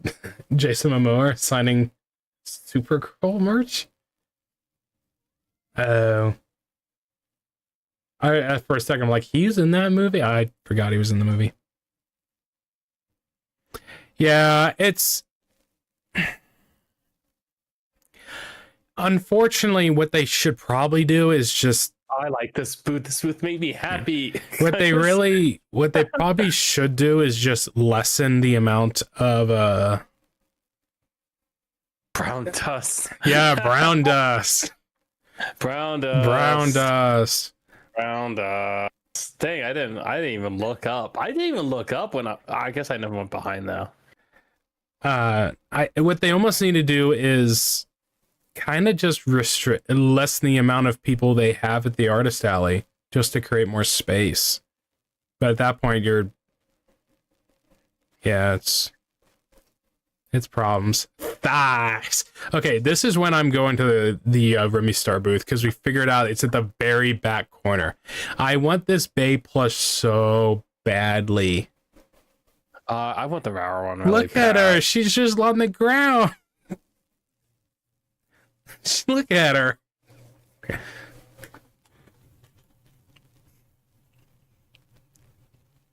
I should have picked her up.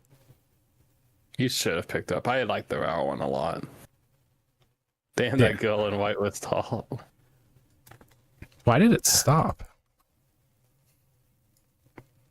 That might be the answer to all of our problems.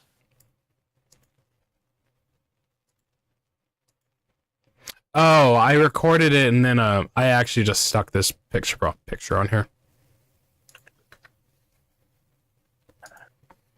Damn, that girl in white was tall.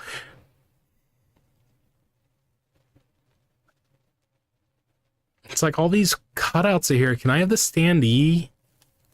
Oh, there's a part of this guy talked to me. He's like, I think we need to put her upside down when no one's looking. And then we put her upside down. Oh, around this, yeah. The staff was super chill, and this is also when I got my brat balloon.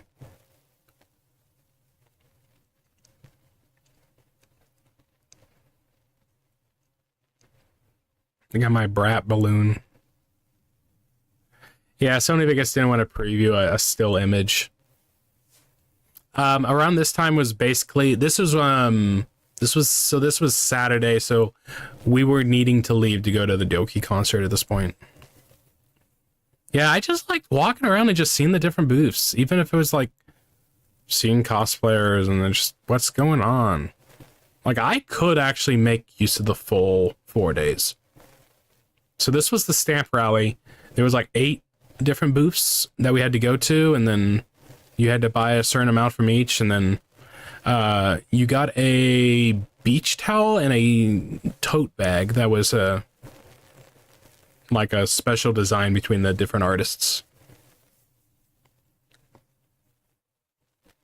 It'd be a shame if she were to suddenly disappear during the convention. Imagine I just steal the Bay standee. Yeah. I hate how sometimes that's appealing. Like they're not gonna want this standee. Like they're gonna take this thing home. I would never do that. Like this Bay standee's inevitably gonna get damaged. At least I'll be able to provide a good home for her. That's just I think that's it's casually light Yagami walking around. We did get to play Tokon. That was fun. Arc System Works was here, so we got to play. We was like, hey, we got time. Let's just play Tokon. And it was right next to the Uma Musume booth. So I watched Uma Musume while I was in line. The line for the Tokon was actually well handled too. Yeah, that was a nice thing. It took like 15 minutes. It was split up between like what controller type you wanted to play. So Blue Archive. There they are, the cosplayers. Hang on, are these girls actually tall, or is the camera low? The Uma Musumes? Or at what point? A lot of times I'm carrying the camera. I'm carrying it about shoulder height, I would say. Yeah, I'm carrying it about shoulder height. I can't not think about that American Psycho clip. Because this one thing that got what he says that is bad. We were watching these cosplayers for a bit.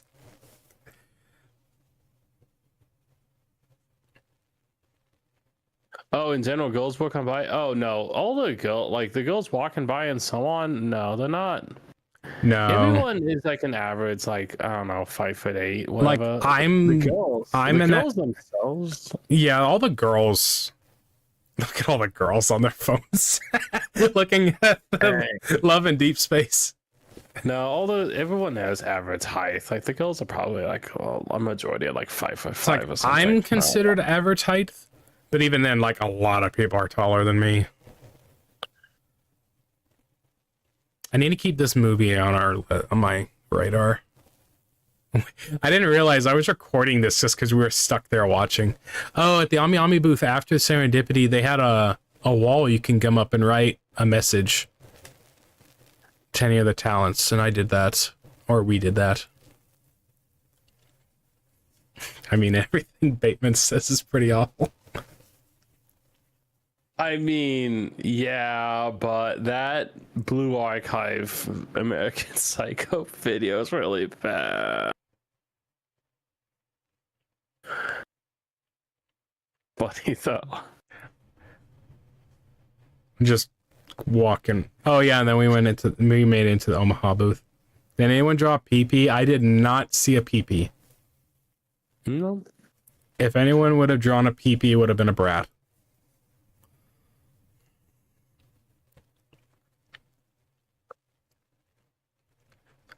Around this time is when we were starting to kind of just teeter out. Like, we're just walking around just to do it. And that's when it started getting sad. Yeah, we exactly. Yeah, but you see, when we start teetering out, like this is getting towards ending. This is like Sunday at like 2 p.m. Well, at this point, this might be like 1:30. Dude, this place was packed until closing. And Like, I guess this place closed at 3 p.m. Sunday. It was packed until at least like, the artist alley closed at 3. I think some of the halls was closing, and then there were still panels going on. I mean, maybe I googled it and it said it closed at 3. But I do know that the closing one was like at 4 p.m. So it was definitely something.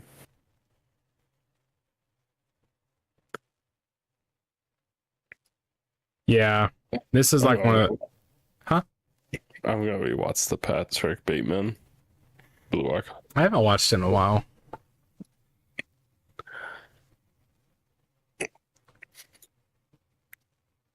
Yeah, I'll post the feel. I'm rolling. There you go. Yeah, we're all watching these two battle it out. Yeah, I forgot what this was. This was Nikkei and what was the last one? Wuthering Waves. Oh, gotcha. They were hugging, they were doing whatever, blah, and then they would get aggressive. I'm surprised they got good grip. They have like good they're pretty comfortable in there. So like when that one was about to lose its head, the other one went to grab it, and it's like, man, you're actually able to grab.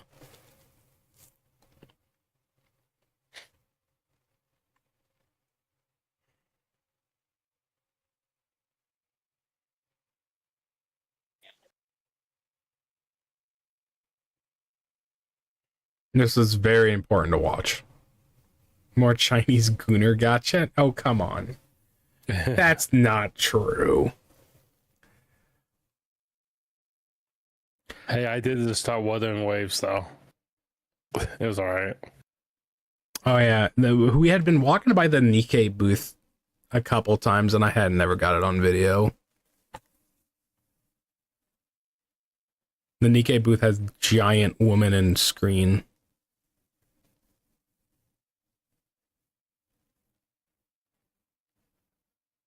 The cosplayers, and then giant woman on screen.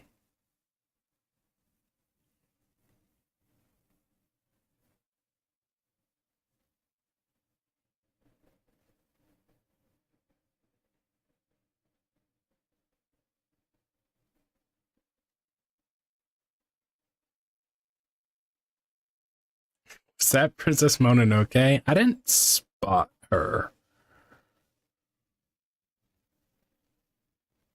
Blue Archive characters are called students. Yeah, because aren't they in a school? I guess, man, I don't know. Possibly tiny neck, massive boobas. I think this is one of the last times I get a shot of the South Hall entrance. Yeah, this is when we're basically leaving. That's it. Another thing that was kind of neat about going to this place is like this used to be the same place they used to do E3 at. The same venue. And then No, I was there the whole time. I forgot about that. You mentioned it a few times, but it just didn't cross my mind that yeah, was the E3. south entrance is actually like the main entrance most people would recognize. I liked walking through here, all the food stands, because most of it was probably fine. But I Oh, purposely Caillou versus Fury. Guy versus Shuri. uh I think I pointed out at one point, some of this food probably wouldn't have been bad. This would have been better than just the side street food. Oh yeah. I mean, these were actual vendor booths. I mean, this would be a bit more sanitary. Yeah.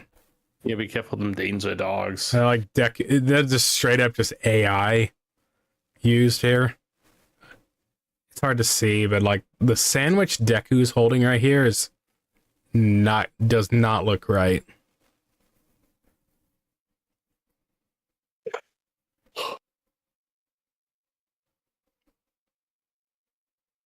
Pencil neck, or pipe. I hate it. Yeah, this is like the last bit of recording. This is when I get all sad, like it's over. Yeah, then like that's AI right there. Also, the weather was perfect. So walking out here, this day was probably a little bit warmer, but it was still fine. Yeah.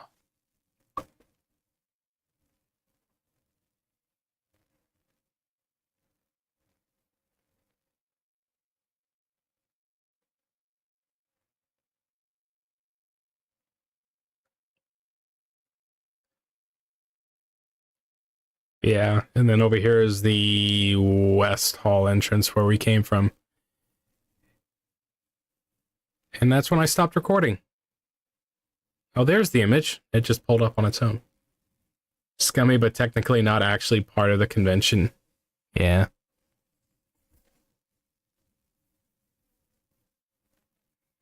So if I went back to AX...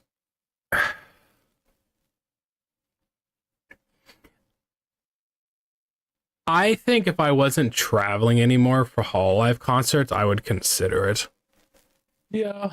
I mean, it just depends on what you like to do on your like vacation trips. Like this is totally something, solid. It just depends if you're I'd probably try to go to panels more often again and that type of thing. Yeah. That's like the one thing it didn't do, but I didn't plan on doing that either.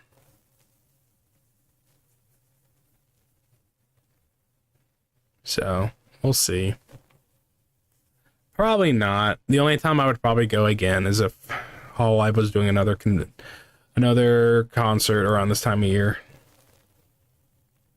Which makes the whole issue of them trying to force out Artist Alley that more egregious. Yeah.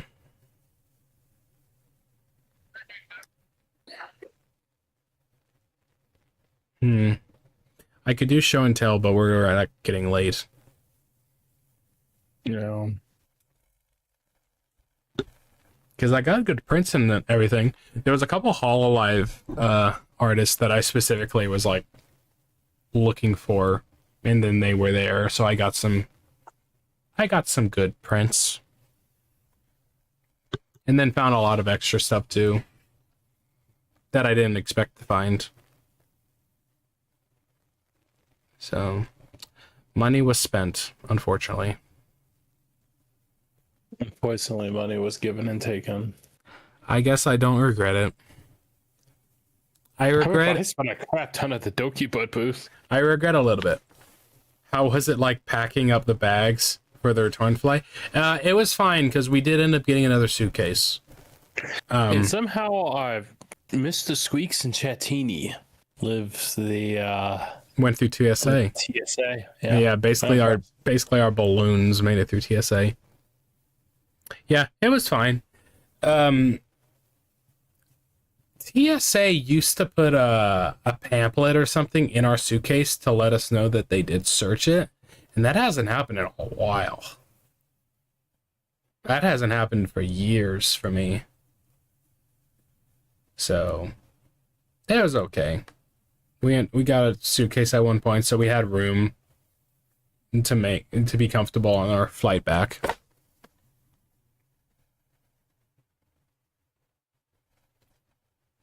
Give me a sec.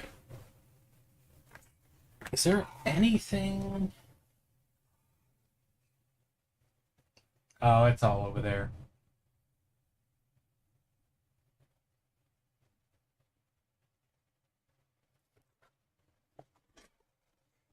I actually got pictures of it. I mean, they have been underfunded since February. Yeah, but I want to say it's been longer than that.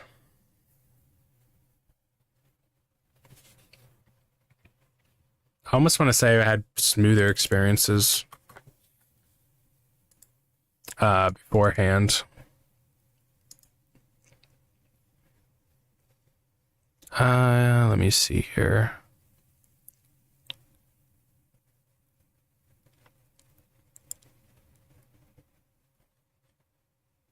Oh, I thought something happened. I was gone on Discord, like, what? Nothing. I just saw a discussion.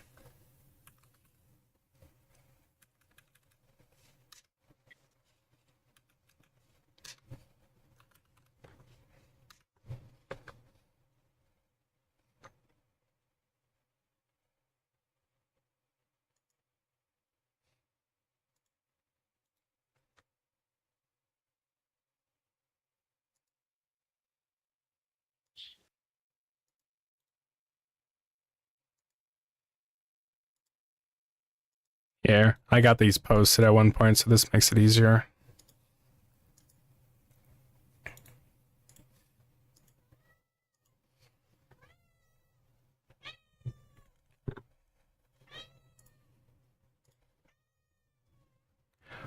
Boop. So yeah. This was like some of the prints I got, because I knew some of these artists were going to be here, like these top two.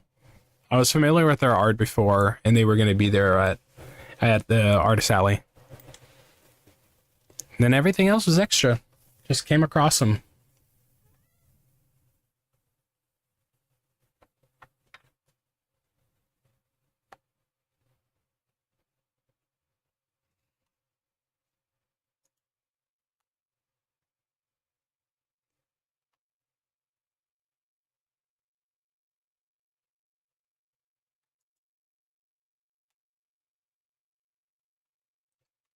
Nothing will ever beat trying to bring back a 7th scale anime figure or Kanata figure. That nothing will be as hard as that.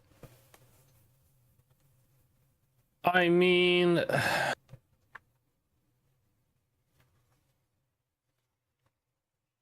I mean, I guess because I feel like we had a really rough trip on some other lines. Only with a long torso looks cursed.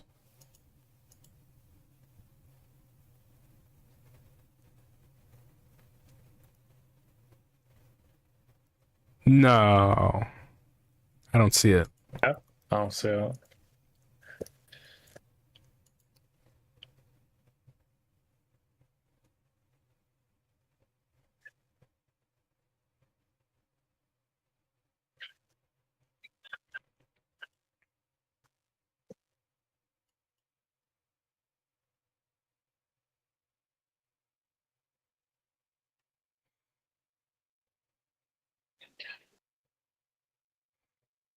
Oh, right here. Oh, yeah. Ooh, now that you pointed out, that does look weird.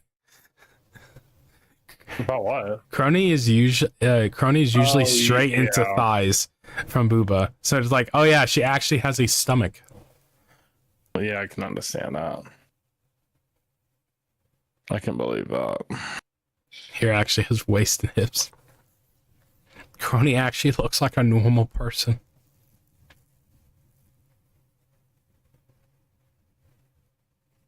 Okay. That was our LA trip. Was fun. Oh, nothing happened on the way back, so all the chaos happened on the way there. Yeah. I mean, we were stressed out on the way trying to get to the airport on our way back, but it was fine. Nothing happened.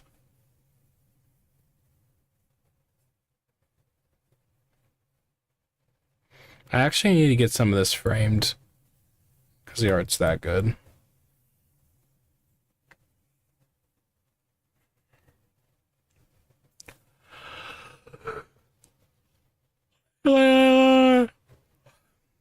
It's time to go to bed. I made a Kuma clips.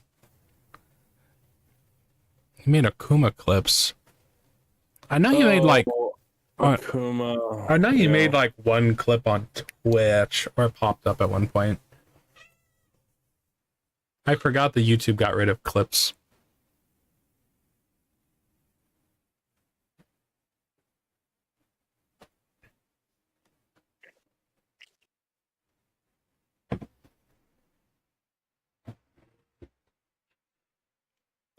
Well, this worked out in the end. My lack of preparation for this stream. Okay. But yeah, next plan is save up for trying to go to Fest. Which will be nice if we get tickets.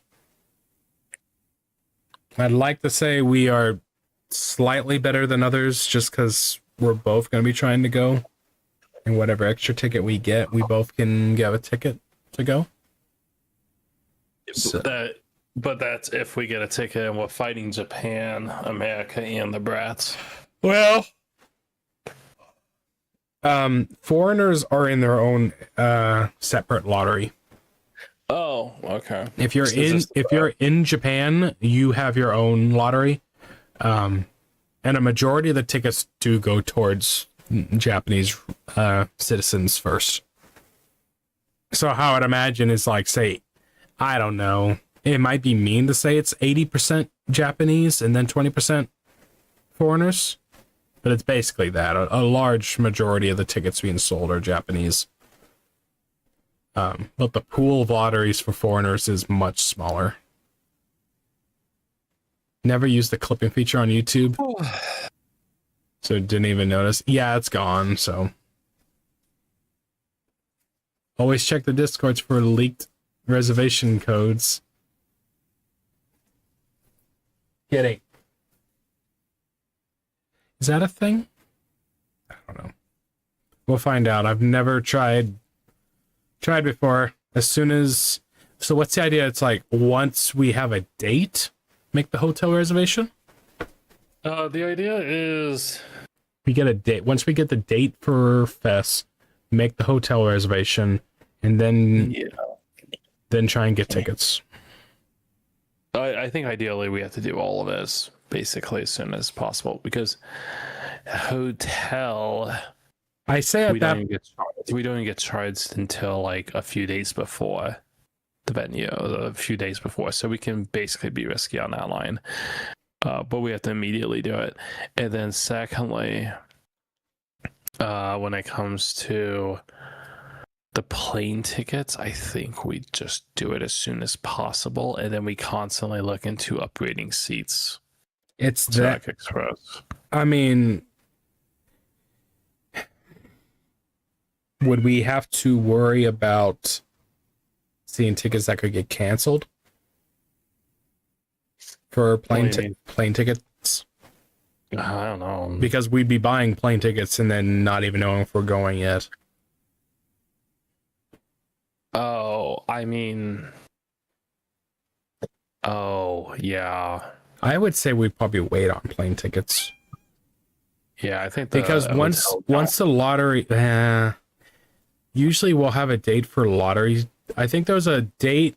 The day they announce the date for the lottery is like a month in advance or so, possibly.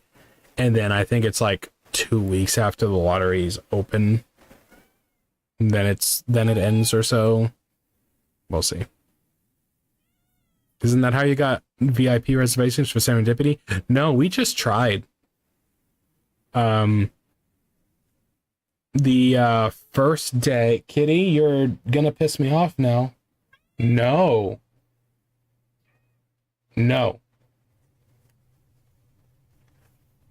I'm upset. LA when $2 is $1,000. when we first got our Serendipity tickets, we were able to get all of our tickets the first day they released, and then the next day afterwards they did the second batch. And at that point, I tried to just go ahead and get VIP tickets on top of it, and then we end up selling extras. So that's how we got the VIP, is just because I tried on a second day. Yep, I got the water bottle in hand. I was about to shoot him.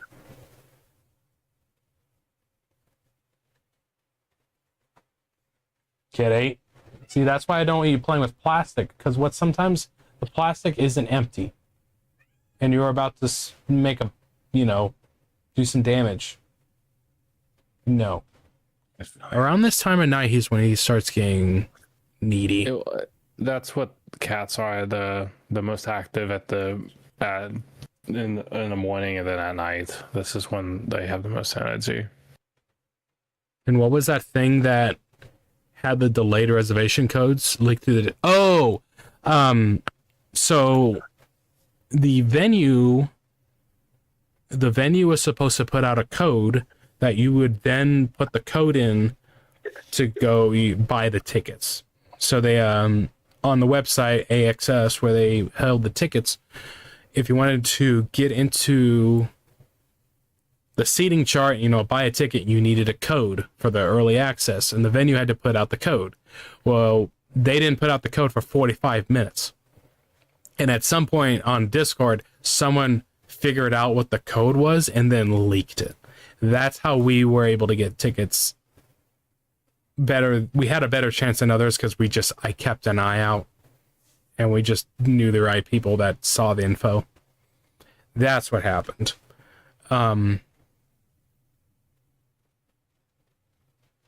I don't remember how it happened when I got the VIP tickets. I don't think it was the same thing of like, oh, here's the code. Yeah, I figured it out. If it happens again, it has the same idea of a password structure as the Alpha 1. So, if it happens again, I know what the password will be.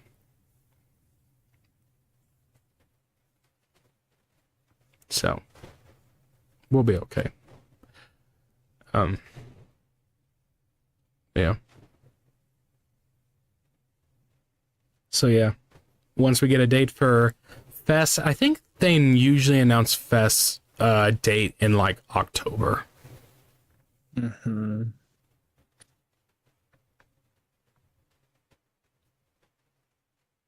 So you can immediately start stressing then. But hopefully you have enough money by then to where money is not even the issue. It's just getting a ticket. I mean, I think we looked into it. A hotel for 2 weeks is like $1,000 in Japan. I'm hoping I'll be able to take that much time off. Dude, I think you're gonna have to if you're gonna go get like the full experience. I think you have to, because I'm like 10 days is like a minimum. 10 days. That is a minimum that I don't think is near enough, because you have to consider 10 days and 2 of those days is at least traveling. But you gotta realize, like, when you do the 2 days of traveling and all the jet lag you're gonna experience, it's more like 4 days, because you're gonna be tired and you're not gonna feel right. You have to like decompress all of that. The thing is, when you have like 2 weeks, then at that point you actually have 10 days worth of experience with like 4 days of traveling and recovery. I don't know. I think we just do what the friend does. But there's one thing I'm looking at. I think we might want to consider this. It's just kind of scary. This would be risky. Thank you for coming to our TED Talk tonight. Yeah, talking about LA. And yes, Akuma is real. Akuma's real. Akuma's real, dude. If that's your way of saying good night, yes, good night, Roland. Thanks for hanging out. I think the cheapest thing for us to do, honestly, I think the best thing for us to do, this would suck. I think we should just do a one-way flight to LA. One-way flight to LA for $200. And then immediately fly from LA to Tokyo. because then that would be $1,000. So then each of our plane tickets would be like $1,200, How much is a one way to LA? like 230. And we would just link up our tickets, just like, schedule it in our, like we just look at it and like, okay, this is gonna land here. Are you so like here for the example, let me see on my screen. The only issue with that is I don't know how luggage will be then. What do you mean? Because if you treat it as a one way, that means we're gonna have to pick up our luggage. Because there's not gonna be a connecting flight then at that point. We would basically have to leave, get our luggage, and then go back to TSA. Because at that point we would have to pick up our tickets. Potentially. We can still do that, but now we have an extra step. Yeah, but see this? Like, look, 224. This is doxing, I guess you could say, so be careful. I have Discord up the other way. Okay. So, 224, you go from LA to over here, 224ish. And you can kind of look at the time, 6:35 to 10 o'clock. This one's actually pretty good. Unfortunately, it's still going to be like 5.5 hours worth of travel just because of the layover and whatever. Like, but basically 224. That is today. And this is like, I just put like Monday, March 8th. And then then we would have to do this the next day. Like, I just don't think we can. If we risk a delay, then we get really screwed bad, but whatever. Let's say then we can go ahead and put in LAX to Tokyo. And whether we do it this day or not, the next day. Load. This is not right. Oh, this is a one-way at this point. A one-way over there is only $400. That's insane. Anyways, then you would do a round trip from here. And this would be from this time to, I'm just put here. At that point, your trip's like roughly $1,000. So Maybe, we're looking at a little over, say, close to 300 to get from here to LA, and then over 1,000 to go from LA to Tokyo back to LA. But then we'd need another one way back to LA to home. Yep. So that would be another 300 likely. And that'll be cheaper. Yeah, because look.